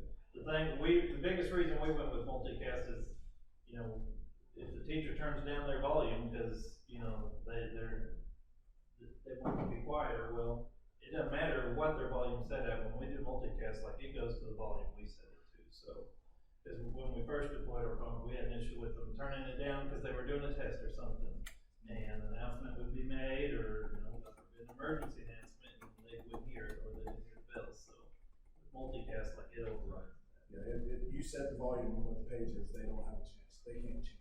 Another thing with ours is when we use the multicast, it works if even if the phone servers crash. Yep. You're right. We can still send pages out, even though everything else is down, that's still working. Are they PoE or Everyone's PoE. I want to do multicast before running into it. We just got a new, IP intercom system in middle school. It won't accept multicast? So we bought all these iPhones that were about to probably have to switch out to jail. Yeah, I use all like the A-Link at the co-op also, it's very nice. We're 3CX and A-Link as well, and when we added that elementary in, I increased our side. So that's one of the things I like about 3CX is it's not piecemeal licensing. Like you choose if you want standard, professional, or enterprise, and then how many calls do you need to have at one time. And don't let it expire. Yeah. I let mine expire the other day. I thought it was our maintenance agreement just for upgrade. No, it was our you pay simultaneous calls. So we went from having, I think, 30 something simultaneous calls to five simultaneous calls. It was, why are the phones working? I'm like, oh crap. Yeah, so we increased when we did that school, from 32 simultaneous calls to 64. Yeah. And that was just peace of mind. Is that just outside calls? No, it's internal calls as well. Really? Yeah. Oh. So when it's talking 32, it's simultaneous. Yeah, so you can have unlimited extensions on it. So the only limit is whether you do Pro, Enterprise, and features with either one of those, and then how many calls can you have going at one time. Okay. That's your limit with your license. So you can have 1,000 extensions out there, or 50, it's the same cost. One thing I realized just recently is if you're looking to upgrade, you can look in, on most of your deals, you can look in at your call manager and see how many active calls are going. Just trying to get an average, because you definitely don't want to upgrade and not have near enough. Do you guys do hosted on your 3CX, or you do on-prem? So that might be where you do do hosted? the cost. So it's kind of funny, when I went to the co-op, they already had, Sky PBX, and, it was pretty expensive, in my opinion. I was like, ooh, this is expensive for phone. Honestly, I think we were paying the same amount, that Farmington was paying before for their whole entire school district, or just our co-op. And I was about to look at changing it, so I started looking at 3CX, and I didn't even realize at the time that, because we set up the 3CX server, Jared spent hours and hours and hours, setting up provisional profiles and all that. But I didn't even realize that 3CX has a hosted service. And I called there was a company out of Rogers, and I started talking to them about prices, and was literally just about to put in the PO to make the change. And I thought, I'm gonna call White River and just talk to them and see what they offer. I didn't even realize at that point when I did that, White River is actually a sister company with Sky PBX. Mm-hmm. And so they're like, hey, why are you trying to go away from us? I was like, pricing? And they ended up matching the price that I was gonna get for 3CX. And so that really surprised me. They probably wouldn't want me telling you that, but, you know, if you're paying too much, you might just threaten to go away. That's on the budgeting slide later. Yeah. Play vendors against each other. Bargaining chip. Yeah, they really surprised me that they actually matched my price. And I was able to keep a hosted service, and not have to deal with it myself. If you're a single tech by yourself, that's a pretty good deal. You know, not having to constantly work on that stuff if you have issues with it and stuff. I mean, that's the great thing about VoIP, you don't have a whole lot of issues, but it happens, you know, sometimes. The I get it. thing that worries me about hosted is if you lose your internet service. I keep it on-prem for that specific reason, because we don't have an intercom, we use just phones everywhere. And I'm afraid, like, if we lose internet, then we have no security except for on-call, we can't call, or the teachers, the office is constantly running to go get kids checked out of classrooms and things like that. But we're a small school, so we can't afford like backup network or anything like that, we just get what the state provides us. That's always been my concern, because I've wanted to go to the cloud just for that, not having to worry about. You're gonna lose external calls if you lose internet no matter what. Yeah. You know, but if you're hosted, you're gonna lose external internal. Yeah, I've lost them a couple times at co-op, but it's not a big deal to co-op as it is at school, obviously. Then we're PoE, I mean, most all phones now are PoE, most all switches are, but if you're ever looking at upgrading your switches and you're making a change to VoIP or adding stuff, make sure you're getting enough PoE power on the switches. I actually had a switch get overloaded. I didn't even realize you could do that. But when I first started working at the co-op, I had people all the time telling me, man, our phones cut out all the time, constantly cutting out. And then I had a few people in our early childhood department tell me, sometimes my phone just shuts off. And so I started trying to investigate and figure out what was going on. And I had one switch that had almost all the phones on it. And it was just overloaded with PoE. So I had to put in another switch and start moving phones off of it, so that can happen. I've never seen it when I was at Farmington, but when I got through co-op, I saw it, because pretty much 50 phones on one switch. We had a switch that half of it was APs and the other half was phones, so yeah, it wasn't happy. So, dude, I know this works with the root, but I don't know if it works with Cisco. We have our voice VLAN, and it has a tag on it called voice. And so when you plug a phone in, we tag every port in the district is tagged to that voice VLAN. And so if you plug a phone in, it sees that it's a phone, automatically puts it on the voice VLAN.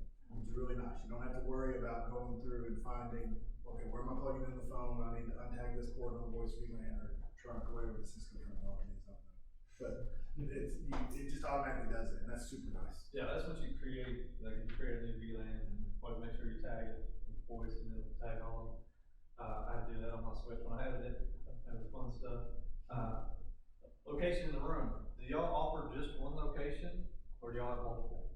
Wherever network drop is. Wherever network drops are? One of the things we had started doing when we looked at building new buildings was we offer 2 locations, pretty much. 2 locations for the desk, 2 locations for the phone, because I don't know about y'all, but teachers always want to move the desk, right? And you're like, I'm sorry, but the network drops over there, you know?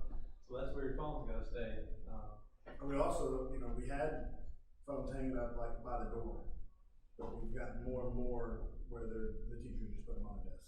It's just easy to just put them on the desk. Yeah, we went through and mounted them all in our new high school, and then they pretty much. They've all pretty much. We, back 2014, when we rebuilt all our schools, they got completely around the desk problem. They built the desks into the walls. Like cabinetry. So like, they can't move. They cannot move. But the drops and everything are there, so. Are they in the front of the room or the back of the room? Front of the room. You probably love it. Oh, it's fantastic. Oh, they just about it all the time. Like our older schools, I still hate it because we'll like have to find teachers on their desk with those new ones. I never have to worry about it. But it's a safety issue, this is where you. I tell them I'll call a fire marshal. I don't want to get that cord all the way down. Extension numbering system. So if a teacher moves, do you let them take their phone to the next room, or you? No. No, it's room specific. Ours are tied to the extension is tied to the room number. Yeah. Ours. Anytime you're carrying your phone off. We don't, we just go back and put it back where it was. Figure it out and go put it back. We're trying to build in the policy for functions. If we have teachers moving rooms, I go in the system and I move their name from one phone to the That's what we other. do, we just change names. And then whenever I go in, whenever they unplug and plug in their phone next year, it's like, well, why does my phone say Miss So and So? Is it because you took your phone from their last room? Get the phone from that room. Yeah. At co-op is a little different. I let them take their phone because I'm just like, man, it's not tied to an office, at a co-op, but not as big a deal. Caller ID, one thing you wanna make sure, if you haven't done it, is that the caller ID for a phone, say if somebody's phone is in a classroom, it's tied to that building. You don't want them calling 911 and then going to the wrong location because their caller ID is tied to a different building. If you had your caller ID tied all to your admin building or something, and they call 911, they might have issues trying to figure out, where they need to go. You can do that through your phone. We do it through our phone, our SIP provider. What was that for us? They mentioned this earlier, phones no longer integrable.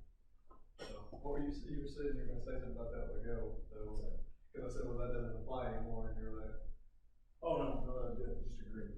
no, Yeah, no. you got it, just. Mass notification systems, most of y'all are probably doing what the rest of us are doing now, is using your website for this, right? Anybody not using a website, anybody using a service? Like student messages. Well, depends. Like I said, most of the time it's part of the deal, but sometimes, or your website, but, one of the things you wanna make sure is that you keep, this separate from what's gonna go out, as far as like your panic alert, you don't want panic alert system going to parents, right? Yeah, exactly. Yeah. So a lot of us use the mass notification through a website, for communication, emergency notification, but it's not intended as a panic alert system. None of us wants 50 parents showing up at a building because somebody set off a red panic button on accident. We had an incident a couple of years ago, at Farmington, where a teacher, I can't remember exactly why she did it. It saying she needed to update it or something. She was enrolling, like she was getting the panic button put and it said, hold to activate. Well, she thought that meant to enroll, like you had to know, she was already enrolled and she activated all the alarms. Yeah, I was about to say, she did every single one of them too. And me and Deanne were, at the junior high, and we seen all these cops going by, and they have to make a turn to go towards the high school at Farmington, and Deanne was one of the techs who was still there, and we seen one literally skid around the corner, and I looked at her, and I was like, what in the world? About that time, I wrote panic button on it, and I looked at her, I said, this is not a drill. I said, we need to get back to the office. I mean, we booked it back to the office, panic mode, Come find out it was an accidental thing, but nobody realized it was an accidental thing. I happened to be standing in the high school when it happened, and so I was like, there's nothing going on here. Well, the high school principal ended up calling her and saying, hey, did you just mean to do this? She's like, no. She ended up getting so upset, she just went home for the day. She was like, so mortified by what happened. A couple years ago, we had someone accidentally activate her panic button, and they tried calling her, tried getting her on the radio. She had all these. She refused to answer them because she was so afraid of what she'd done. She wouldn't answer and say, sorry, that was a false alarm. Oh, wow. And so it came in guns drawn. She made it even worse. So Yes. She wasn't, that's easy to do that. Panic alert to the staff cell phones. Have anybody seen this RFID push button? Yes, so I had them at the co-op, it's through PreCon Consulting was the one who brought them in, so if you're interested at all, check the PreCon Consulting, they're probably, I would almost bet they've got a booth out here. Yeah, They came to the co-op last month and showed us this, and it was very neat, I was very impressed. It's very cool, but they came by Dawson a couple weeks ago, but like we use Rave at our school, and there's different levels that you can do within Rave that won't do. Yeah. So like we can do an internal health emergency or ambulance coming health emergency either way, and it's instant. Whereas with that, you hit the button, then admin comes, then they put out the notification. No, there was two separate deals though. Yeah, well, there was one for like if you kept pushing the button over and over, that signaled that it was an emergency. Right. And I'm sure that honestly there's pros and cons to it. I mean, their push for it was, that they had one of the big things they had was they had a staff member who got attacked, and I think he said raped, didn't he? By a student. And, or he was trying to attempt to rape her. And she kept pushing her button, and she wasn't near her phone. She said she couldn't get to her phone. And, they were able to come quickly and stop that from happening. And, she attributes basically that attempted attack stopped by that. So just something to look into if you're interested. They're basically like a little bitty card. Most of y'all have seen like the RFID cards that, you know, scan badges. It's about that same size, but it had just a little button on it. That you push. And they did, they had strobes that you put in the room, and they Yeah. also, color coded that they could send out, say, it was red alert, green alert, blue alert. They manage the batteries of them, so you don't have to worry about batteries, it's all battery powered. Yeah, did they say they had like a 10-year battery life on it too? Something like that, but, they did say they have a flat rate for, it doesn't matter what your size of your school district is, it's $8,000 per campus per year. Yeah, not cheap. It's not cheap, it's not cheap. But some schools, we're talking at Dawson, you know, that they, based on how their schools are, they would look at them as two separate campuses, even though it might be the same campus, and so now it's 16,000 for that one school. But, I mean, it is something that I thought was pretty impressive, as far as $8,000 a campus, I don't know. And that was the yearly fee, there was also implementation costs. Yeah. This is what they got told, this is what he told us, cause we had. Yeah. He didn't say what those costs were. Which always worries me. They don't say the cost. If you have unlimited money somehow, you know, maybe look into that. Hardware panic buttons. You have those, don't you? I was gonna say, there's probably not a lot So of people. that have we them. use a system that's very similar to this, but I personally like it better than how you guys are describing it. We use a system called Alertus, ALERTUS, and it's a mass notification system. And the nice thing is, we started out small and we've built it out, and it's been $5,000 annually every year for the last 6 or 7 years.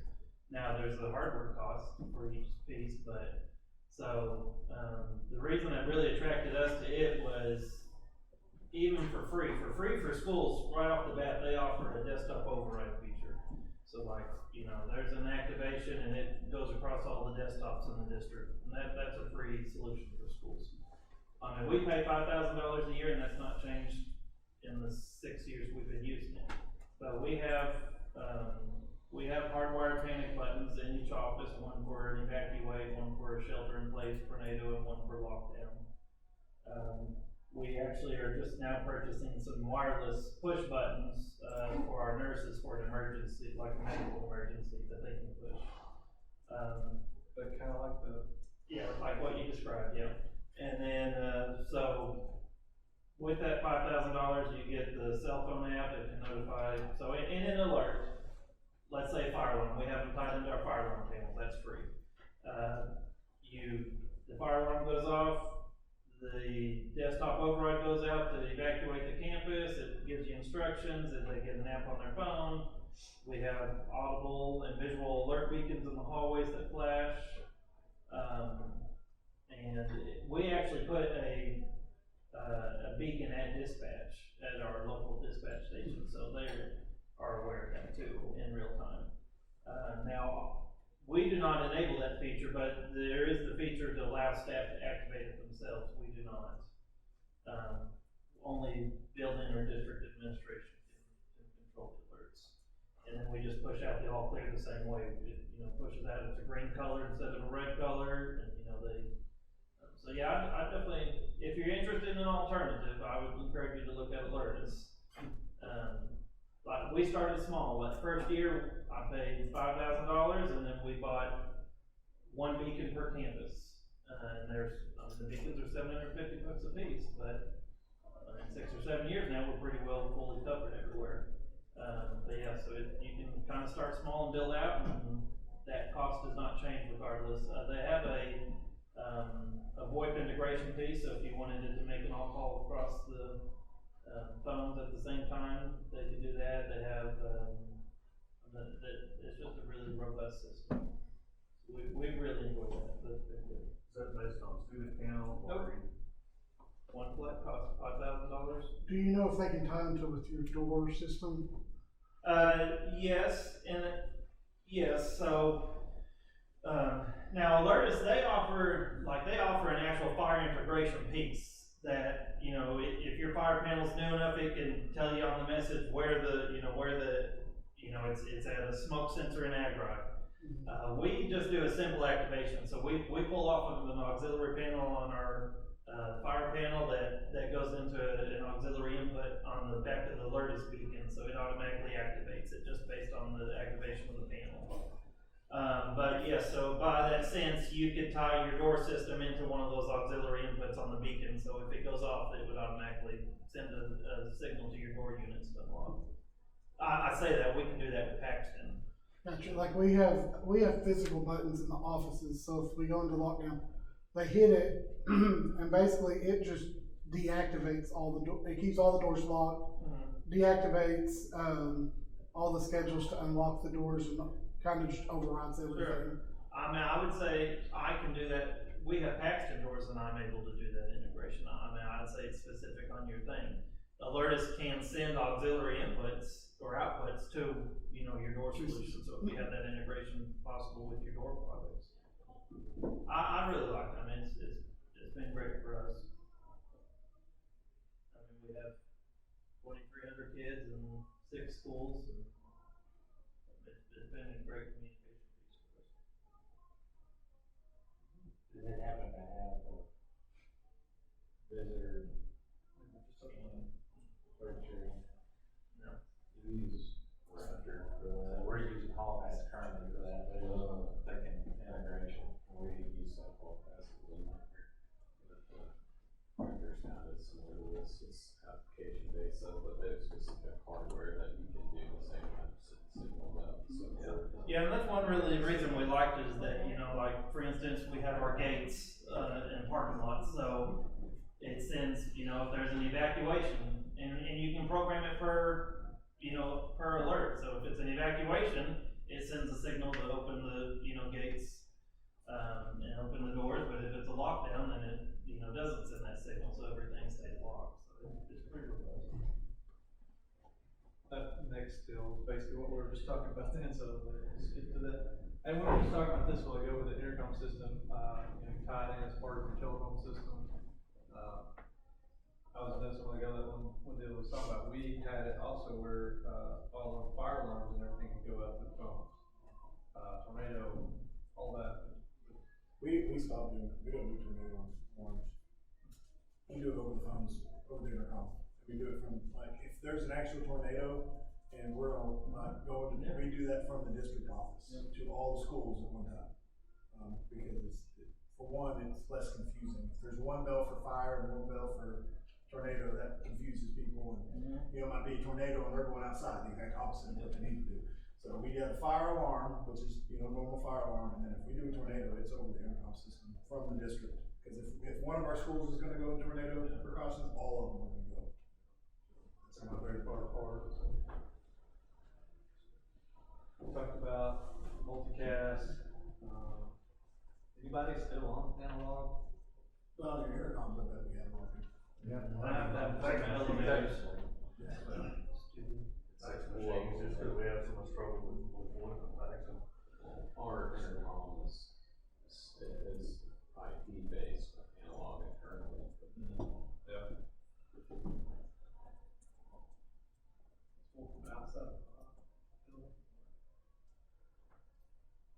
Yeah. So like, go ahead. Yeah, I was just gonna say on this one, like, our old intercom systems, like to use the intercom, you had to be in the building. Yeah. Like now, because, you know, Jeremy talked about earlier, we can page a specific building for the entire district, or we can override an emergency page from any office. So, like, if I'm at the high school and there's something going on in the middle school, I can actually go to the office phone at the high school and take over.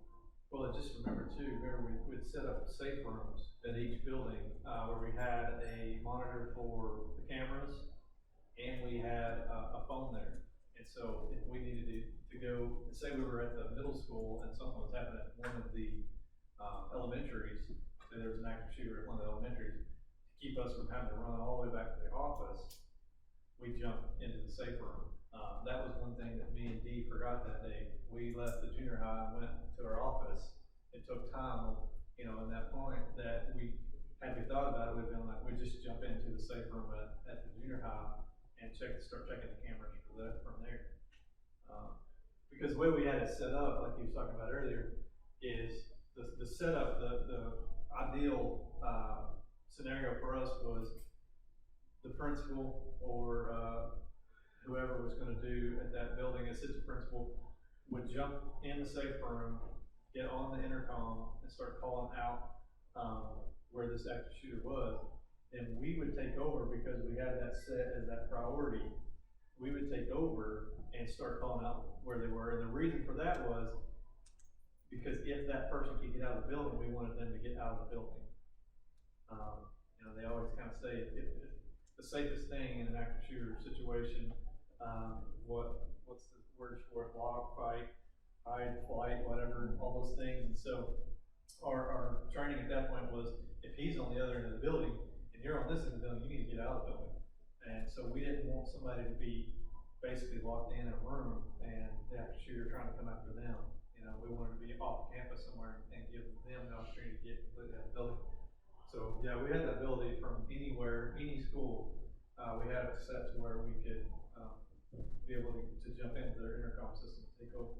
Well, depending on how you got it configured as far as LAN access too, you have 3 sets app. Yeah. So you can technically sit right here and make that call. Yeah.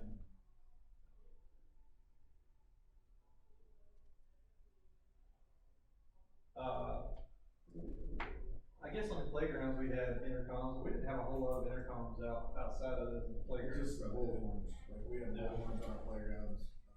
They're always asking us to add more. They're always, and a lot of people, like for us, intercom used to be a maintenance thing, but now it's a technology thing. Is that how it is for pretty much everybody else? It used to be a maintenance thing. If it's got power. Yeah. Wire and flashy lights. Plugs into Even something. with the analog system, that was still us, even though that fell under building. Yeah. I remember us getting a ticket one time on the pencil sharpener. Yeah. It plugged in, they thought that's technology, right? I got a ticket once where a power strip that was built into the classroom wall caught on fire. They put in a ticket and they're like, classroom caught on fire. I'm like, okay, so you're gonna get a ticket when the class is on fire and to the wrong place. That's cool. Open spaces, gyms, diagram shops, indoor facilities, etc. I remember we put one in our gym and it wasn't too long, it got hit by a basketball. So then we had to build some more cage to put around it. Yeah. That's always something to kind of keep in mind. They can get knocked off pretty easily when they're caged in. And that's clear, back clear. Yep. That's me, I think, isn't it? Yeah, well, Do we wanna do this one? What do we wanna talk, like, what do you got, we got about an hour left, I don't wanna keep you too late, like, we can talk about budget. Yeah, let's take a break, but, do we wanna talk about budget when we come back? We wanna talk about, I had some stuff on project management, Scrum, what else we got? We've got, funding sources, like, talk about millage and where all that money comes from and how that works. We did year 8, what was that, year 8? We got data management. Data security. And privacy, which we'll get a lot of that tomorrow. Yeah. So be thinking about that and we'll decide, I guess, take a 10-minute break. If we go potty, we'll come back and we can decide what we want to cover for the last 30, 45 minutes. What else can you skip? Put you in touch with John. Especially Chris, I think you took John handles a lot of the Wi-Fi and Chris is your service guy, so he's handling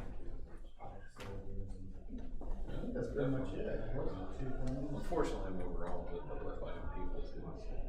Like I said, don't think that, trust me, the more people you have, the more order you have to have. I fight for more people to get this for years.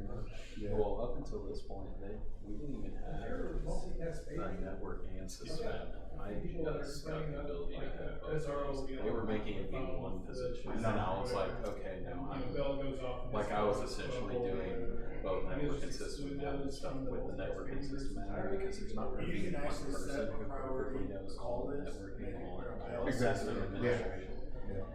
But I've been fighting them for 4 positions. We only have So take because people we have in a the department, including my, yeah, well, including yes. my assistant Every, and my like we have administrator. in every school, we have Brooke Reynolds? a broadcast. She was our testing broadcast coordinator for the longest, now she is over the virtual District academy. emergency, That's right. She's doing virtual. I wish she was still a testing coordinator. campus emergency, She ran so campus much smoother when override, she was there. so the I didn't have to be involved there as much, she was in that configuration, you tell it way when more the calls technologically savvy than the person It means I want calls right here, so called for calls, certain a things. bell won't interrupt a call, but all the That's emergency not, ones. And whoever's doing the emergency, or whoever's doing the all-call, depending on the It's actually a button. Yes. Like you press the button that says page and it brings them all I up. didn't say this, but we got a wife swap, because our superintendent's going over there, and we got the raw end of the deal on the wife swap. That's So- yeah, she used to be an obvious. Because they, since. Oh, so you That's probably know. what I know. Oh my God. They're not dialing. Well, you know, I knew it was gonna be bad when this thing was over testing, and she's supposed to be on her own data analytics. they're dialing like an extension. She calls me over there one day in a panic, can't figure something out, and it's because she doesn't know how to use File Explorer on this computer. And she's losing her shit. And I just like, she's like, I can't do my job, we're gonna have to have a tech come here, because we were trying to get her, because she had all this sort of data, she was trying to put it in Google Drive, and I'm like, no! And I was like, you're gonna have to put it in the network drive that only you and like 4 other people have access to. The actual multicast paging. And I was trying to explain to her what the network drive is, I'm like, it's just, it drives with your file as well. I was like, it's there, and then when she was, this is too much work, and I had to go and like slowly show her, download the file, right, right clicking, cut, so it doesn't stay saved on your local computer, paste into here, and she was just having a panic attack, and I was like, oh, we're so screwed. Yeah, she should be using like Power BI. No, that's not. It's, She's like, yeah. And then somehow she's got involved in all these new applications and software she bought and had approved and all this, and did it behind everybody's back. Everyone in administration, nobody even knew about it. I don't even know how she managed to push it through, because nobody knew about it. Next thing I know, I'm like, she's like, hey, I need this ready tomorrow, and it's like they need historical data, and they discuss SATP transfers with us. They need it in, they wanted it in tab delimited in a .txt file. I'm like, oh, so you want a custom scripting to convert a file, because y'all don't use the standard CSV file format that everybody does, and then I gotta send it. It turned into a nightmare. And then they wanted the caucus reports, they wanted, oh my God. They had examples we can send, they sent us stuff. Out in the middle of nowhere, no one was driving half an hour to go up there and get paid. And they just, It was saying, well, we don't have the money. And that was You're gonna have to come up with the money or else you're just not. I see why she bounced around so much. It's in two rivers. yeah, Between Ola and like. Yeah. It's like the same, I think it's the same sentiment that every other district has, all the employees that we have, I was driving up 30 minutes from Russellville. and the wife swap. Cause he's like, I'm not gonna let my boy work in our district. And so she's like, he says, When you hit Ola, instead of turning off, taking the Cherry Road, you go straight. we lost Oh, it. but it's 30 minutes. It's rough. I just have to keep myself from strangling her. Like, it's like another thing. oh man. Yeah, and she's like, this is a technology thing, this isn't you, like you're downloading Literally a file and every, putting like it the last guy. in the testing coordinator, you have access to the testing data. It's like, I don't Like want it. everybody comes in, every time they do. So how do you ever get any They've got their own idea of how they want to do things, whatever, so they'll go and look back, trying to fix all the problems, trying to do whatever, and they'll do it their way. And they leave, and next thing comes in, because they're like, so I feel like I've got just like, 60 or 70 softwares mashed together, and I don't know what the end picture is supposed to look like. Like every time now, I'm like, you're just lying. Everybody does it all.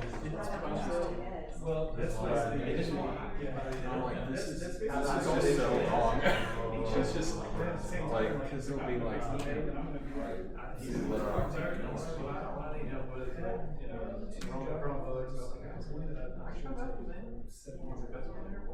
guys out. I love these in school. Cause he says, well, that's, I love these your execution that I get to, you know, life and where that's just training. Unboxing them. And that unboxing is the worst part about that. Well, I was, I had to start getting job offers, cause like I said, there was everything Oh my was gosh, that would be phenomenal. Well, we would take them because they have barcodes on the outside. I was looking for work and I accepted this one, around the same time that I was doing the interviews, I got jobs all over the place. That was only a Right. I should have taken it, but I think that's what they got here is learning your soul. It's very difficult. Each department has its own lot of money. I'll be there.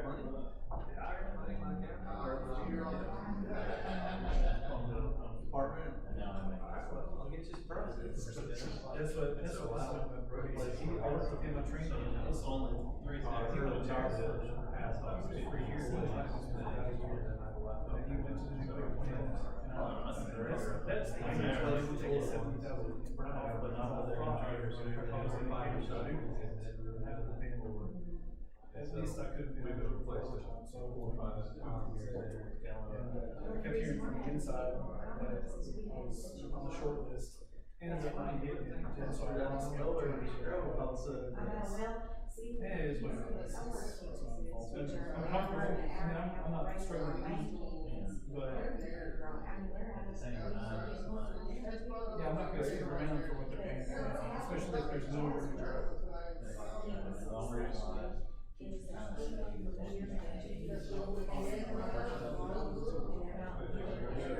And so they're already starting to see their kids, so we see it as a green boost there, which is like unintended, but expected. Do you know what I'm saying?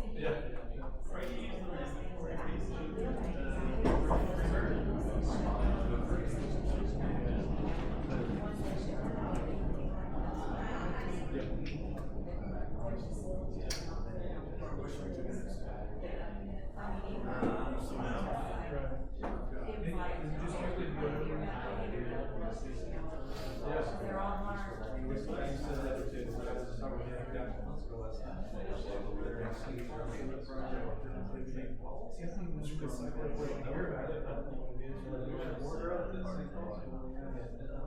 And that's what I was used to. It is, because they they're talking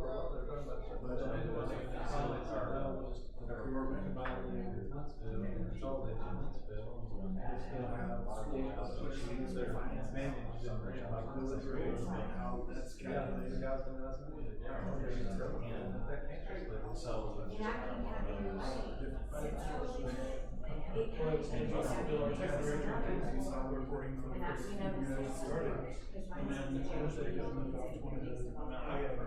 it's so much.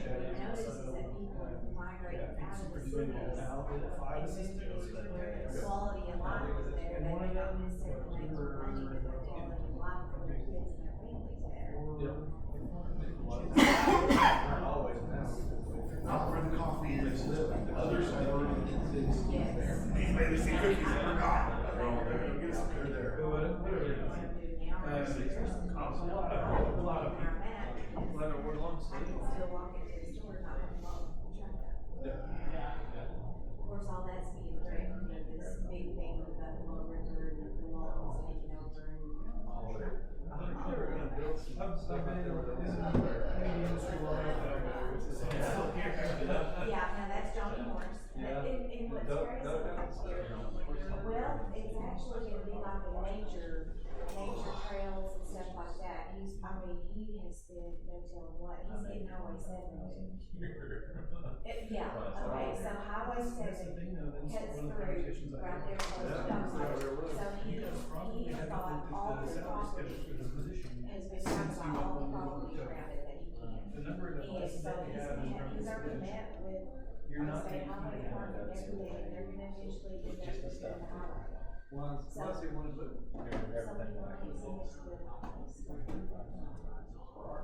Did you say the Endorian said yes, so they would be like, oh. Right, but he doesn't. He's got a vision. He's got a vision. He knows what he's doing. And so he's bought at the can't argue with a billionaire, so. Exactly, he's bought at the north end of the county, the Waltons are buying at the east end. They're buying everything, the deal is they're wanting to change the designation of the Buffalo River to not a national, not a national river, but a national park. National I park. have a weekly meeting with the Something, superintendent. which gives the state of Arkansas more control over it, so they can mine minerals, they can say, okay, we can't have a tractor do anything. every now and then, just picking up. And if you look at the map and see where all these billionaires are buying, I might hear from some they're people. buying them on the outskirts of everything around So one day I it. finally went in there and So knocked they on his can door go- after hours. He was, And they're buying up he was not units expecting to see him knock on his door. so they can take So that I and sat and donate talked with it him. back to the federal government and the taxpayers on it. It's like a bio. So we Just talked a about it. conversation. It's the craziest thing But, ever. it's crazy. It is. What? And they're doing that with Duke and You guys, Kansas. Right. I was just told the other day about. Glad you called me. But I'll go cool on the opposite side of the. I don't know. Some gummies. I hear good. That's what I hear. So maybe I'll, Huh? maybe try to start mine. But if you look at all the stuff that's going on around, on the outskirts of where where they're wanting to take and make everything a preserve, that's what it is, a preserve. It's all big companies that are coming in. They're looking at, they're gonna profit off that somehow. It is, and one of the things right now is that they just, one of the older hotels in town, which is the Riverview, they've got it under contract for something like 2.5 million. And it's not, good for the people that are selling it, bad for us, cause I think it's either Johnny Morris or the Waltons that are buying it, right in the middle of town, but they're buying everything. That's interesting. It is very, Where at? Jasper? Newton County and Searcy counties along the Buffalo River, it's a huge deal. We had a town hall meeting In the other room. 2 weeks ago at our school, because they outgrew the first venue that they were gonna have it at. There were over 1,400 in attendance, and probably that many more that were online watching. And then they're having another one in Marshall next, the 18th. That's sour. Now I need to drink that. I know, not Thursday. Nope. They're gonna wonder why the heck. How dare you come over and take that? I ain't gonna get water. Yeah. What are you doing? Alright, so, you are? I mean, we can do everything and go to 4 o'clock, if we wanna do that. We can be done right now, or we can go back over some, I've got some more stuff, Joel has some more stuff. I've got some on summer project productivity, it talks a little bit about Scrum, which is a project management, system. We can talk about that. We talk about data synchronization and automation. We talk about that. There's a lot of courses on that during the week, or on Thursday, a lot of breakout sessions on that. Just call it crazy. Yeah. We can talk about budgeting. I have some information on basics of school finance, like as far as where our funding comes from, like local funding from the state, like how the millage and the matrix works. If you guys are interested in that, any of that like pop out, somebody's like, oh yeah, I want to talk about that. Any of those specific topics? No? The summer project thing. Okay. Of course, I know that's what you got on the board. Well, yeah. We can go through that real quick, it won't take very much time. So I use a lot of student workers, because I call them my mantology workers, because they're gonna do maintenance work and they're gonna do technology work. It just depends on what's going on that day, depends on the weather. If it's raining outside, then I'll have them inside doing technology work. If it's nice outside, they may be out, painting or doing something, maintenance wise. Anyway, I use a lot of them, when possible, we pay them. I try to use them during the school year, but most of my kids are kids that are highly involved. Those are the kind of kids I want, because I can trust them. So they're playing sports, or they're involved in drama, or they're a cheerleader, or they're in the band, and so it's hard to get them a lot during school, like after school hours. But I use what's called I call it a modified Scrum sprint planning. And it basically breaks up your projects, your big projects, into smaller pieces. And so there's times when I'm not there, or when, you know, my system admin, my network admin, those guys aren't there, and so the kids don't have to ask what to do. It's there, they can pick up a piece and they can move with it. This is I copied this from another presentation. But another thing that I always try to do during the summer is have your POs ready to go, and some companies will let you order your stuff early in July, because you know you can't turn those things in. Some companies will let you place the order, but they won't ship your invoice until July 1st. That's very handy. That's something else. We have a whole process for checkout at the end of the school year, and then check back in at the beginning of the school year. That's not part of this presentation, but it is on our website if you want to see that. So what is Scrum Sprint Planning? So the whole purpose of Scrum is to break up a big project into smaller parts and put those parts on like a board for easy access. So we use a whiteboard with sticky notes. You can also just use a whiteboard and you can write it. So you take a project. So say we're gonna wire up a new e-slab, we're gonna have our kids do it. We would take that project and we would break it up into parts. You know, so it might be,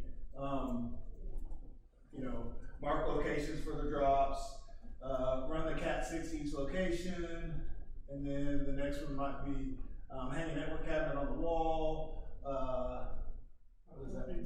Patch panels. Punch down the patch panel. You know, there's all these different parts to this project, and so we break it up into those smaller parts. And then one kid's like, "Well, I don't know how to punch down a panel, but I can run wire." So he'll pull the run wire sticky note and he'll move it. They move it from. I'll pull this up so you can see it. Yeah. Label. Yeah. So here's some other things. You can put a point value based on how hard it is. That takes a lot of work, but it is cool. And you can have a person who did the most points for the week. But anyway, you put the sticky notes in columns. You have a to-do column or something that needs to be done, and then you have a column on in progress and a column for done. And so they just move those sticky notes. And so they just, okay, so they come up, and I should be able to look and say, okay, somebody's working on these things today. We finished these things yesterday. And it's a nice, easy way to kind of keep track of those things, and it kind of automates your student workers as far as you not having to be on top of them all the time, because that's the hardest part about having student workers, is that you have to tell them what to do every day when they come in. And sometimes you don't have the energy, or you're just not physically there to do it. So I use this, I call it a modified Scrum sprint plan to do that. One thing, I don't know if y'all still do it, but when I was there, we did buildings by color code of sticky notes. Yeah. So it was easy for them to know if they grab a pink deal, they're going to the middle school. If they grab a blue, they're going to the high school. It was very easy to keep up with what building they were going to do that in. They didn't get mixed up and wander around the place. Anybody do anything similar to that?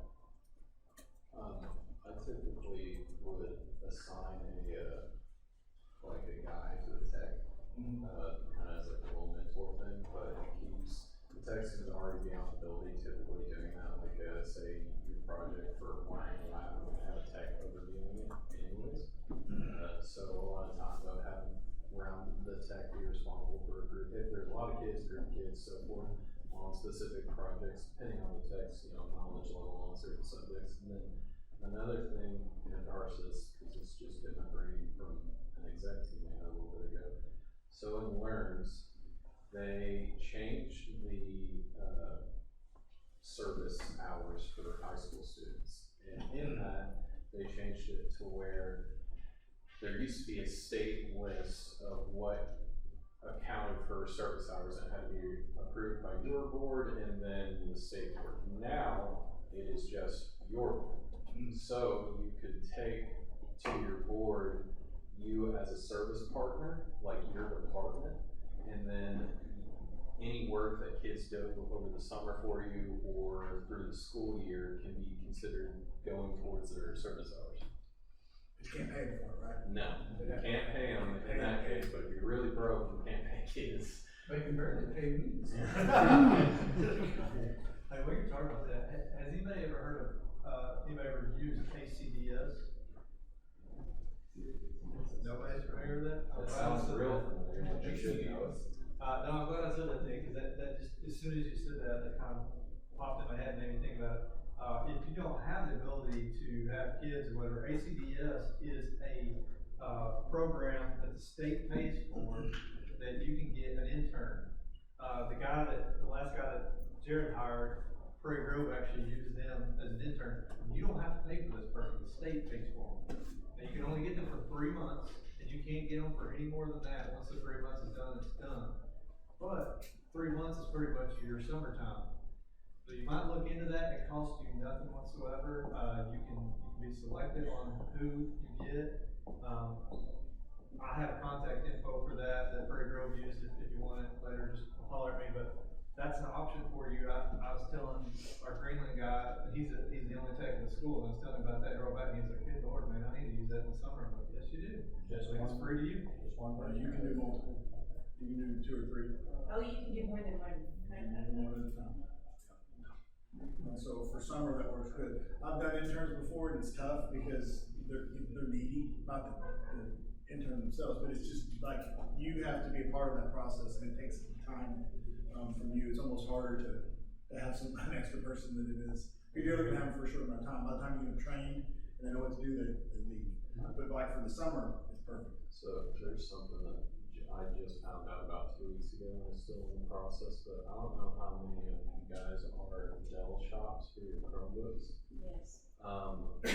So if you're a member of Tech Direct, and can get parts shipped to you and so forth through Dell, through your warranty purchases that you would typically, or you would buy along with your Chromebooks, Dell is going to work through partners. I know CDW is one of the ones that are doing it, to hire someone locally to live at your district in an office paid completely by Dell to do nothing but fix your broken devices that have a Dell warranty on them. So you don't have to tie up a person to do that. You've been shipping off Chromebooks if you ship them off instead of repairing them yourself and so forth. And so that happened just like 2 weeks ago. I just found out about that. That's huge. We realized. I do use a lot of Dell. I use HPs and Dells, but yeah, I'm maybe switch. If you can have somebody that was dedicated for that, that's paid for by them. So that would only be the warranty work, though. So yeah, so like typically we buy the Chrome Education upgrade, which is a 3-year warranty on all of our Chromebooks, but any warranty whatsoever, including Windows computers, Chromebooks, so forth. They'll just you'll just get treated as a tech over your department, give them a little station, and they handle the rest. That's nice. Yeah, very good. That's all I got on that. That was a pretty short one. Anything other? Over the communication systems. Yeah. Anything else that we talked about that I listed? We do budgets. We talked about school funding. We talked about data automation. That's what we have left. We can also be done. It's 2:45. Do we have something specific they want to see? We burned out. Information overload. Data automation is all free. Yeah. I like when the only people actually triple learn it. Everyone I talk to is like, oh, we just pay credit. I tried to learn it, and I've actually learned a lot about it, but the problem I had was every time I needed to change something, it would take me a quarter to a half a day sitting there messing with that I needed to be doing other stuff. We're gonna have a budgeting class and a school finance, not class, but a breakout session on Friday morning. If you wanna come to that, Mike Mertens from AEA is gonna come talk. He's a former superintendent. He's gonna talk about school finance. So if that was something that you said sounded interested, I'd be willing to come to. Joe, we should come to that one too. Yeah. Because I was gonna present, but I'm gonna let you do it instead. I was gonna present on like how I do my budget, but I'll do your slides. I can do that instead. So if you wanna come, that's Friday. What else? Data automation. I will say that Craig has a very good product. It's called Camtech. Camtech CS. It's cheap. It's money well spent. It gives you a dashboard you can go look at and pull up all your information very simply. I would highly recommend if it's something that you want. For one, you need to automate. Like you need to have that automated. We should not be creating. We don't have the time to be creating student counts manually. We need to automate that process. I took it on whenever we first started because we didn't have the service available. I did it myself. But after doing it for myself for a few years, and then Craig started doing it, as a paid service, I switched to paid, and it's been worth the switch. Does he have a method to create faculty accounts also? He's working on that. Close. Yeah, he's almost there. As far as pulling from like talent ed, like when they get put in talent ed and then, or when they get put into, e-finance, he's working on that process. Yeah, to not only to create it, but then also to disable them automatically. That's a game changer right there. He has a plan, he has a fix for it, but if you're really good at PowerShell, his tools through PowerShell, you technically do it yourself if you're really good at scripting. We do it with, Or you can pay $1,000. That's what Adam was trying to pull me over to y'all's place to show me. Yeah, if you heard some of the things that he's doing with that. I've seen it, it looks like it's really nice, it's also, it's pretty expensive too. Worth every penny. What is it? It's cheaper than somebody paying somebody to do it. Last I heard, they're trying to kind of lobby the state to get a state contract so that maybe just be provided to us. I wrote mine, actually I wrote a 3D script many years ago, and then converted it over to PowerShell, when PowerShell came out, and I saw how powerful it was gonna be. But yeah, like, disabled faculty accounts, I do that based on the school board reports, personnel reports, based on the date that it shows that they're contracting. Our trigger is what happens in finance, when it gets put in finance, it creates the account. So yeah, if you wanna learn about data synchronization, room 6 on Thursday, all day long in that room is data automation stuff. Talking about using Cognos downloader, but you have the GitHub, the Arkansas K-12 GitHub that has all those tools already in it. If you wanna roll it your own, you can roll it your own. He's gotta do the videos. I was able to figure it out. Anything else, Joe? Anything we just really have? Can you pull up our website? I'll pull up the website real quick and just show you where this stuff lives on our website, because I've got this whole presentation. I'm gonna show you the monthly calendar I talked about, and then we'll be done. So yeah, this is our website, teller.org. Go to resources in the top right corner. And so here is the CTO Bootcamp full day course. We're gonna put all of our stuff in this conference right here. So that's this presentation. Click that monthly calendar. So this is our monthly calendar we were talking about, and it basically talks about some of that stuff that you need to think about each month. You know, yeah, August is just survive, don't die. Just keep swimming. Yeah, and that September just keeps swimming, because it's you know, you gotta start thinking about, you know, we would tell you, think about travel requests for PreCon September because it's coming up. But we're trying to just be proactive and have some things, because you know how it doesn't happen very often, but every once in a while you sit down at your desk and it's like, I don't really have anything real pressing I have to do right now. What should I be doing? Well, you can pull this up and say, oh, now would be a good time to think about this. It's nice, there was stuff that I didn't think about, I went through and just threw this in my calendar, so, this was great. And so the ones with the stars on them are the ones that we have a planned Zoom for that month, at the beginning of the month. That we'll take the first 10-15 minutes, like in January, we'll talk a little bit about, probably policy. Would you pay member to get into that? No, not right now, you don't. Right now, we will send those, invites out through Susanna. Starting next year, we will just send them out to members. Yes, ma'am. What month is a good month to do RFPs for Chromebooks and Promethean panels and all that? Scroll up a little. Pretty sure I said April. Oh, wait. Scroll down. Really? That's what I was thinking, like You got January. January, your project evaluation. Yeah, I start looking at January. January, February, I'm looking at the different classes on Then you're worried about March, something. I'm usually asking for quotes. Like if I have a song project April, you're trying to as take an it. RFP, I will April, you're trying to have take the bidder decide POs created and like stuff ordered by the start of that year. So like, I wanna have things ordered like. I do it in March, that's what we have on the calendar. Get quotes in March. I like really came into But you this gotta during make sure COVID that and those quotes I've run into too. last. Like sometimes you'll get quotes and they'll say this quote's only valid for 90 days, or only valid for 30 days. But yeah, we have it on our calendar in March. We start evaluating in January, figuring out what you want, and you start getting quotes in March. So have y'all started pushing like your device purchase budget toward the end of the year as opposed to the beginning of the year? No. Or like our budget recycles in July 1. So do you start spending that in July 1, or do you try to hold it off so you can order pre-summer? We usually spend it when we get it in July. What do you think? I tried to get my superintendent to put money in my budget to buy Chromebooks this year in May or June, so that we can work on them during the summer. And they said, no, let's roll that over to next year. So there's a lot of our Chromebooks end up being purchased with Title I money, because we get a lot of Title I. So I actually started a few years ago with our super, which used to be the federal programs person, like, okay, instead of purchasing in July, let me purchase in, May, April, May. That way it's here in June and we can get it ready. We're not trying to push from July to August 18th or whatever to get ready. Of course, she kind of messed me over a little bit this year with teacher devices, because she had a bunch of extra money I had to spend before September. But typically now we try to get it so we can have it there, and that starts our summer project. If we were using Title, we're not pulling out to Title, but if we had that money, then I would probably be doing that, because it's part of my actual budget. And that was a big part for me and we can talk about this, but for me, when I first started, we didn't have a budget.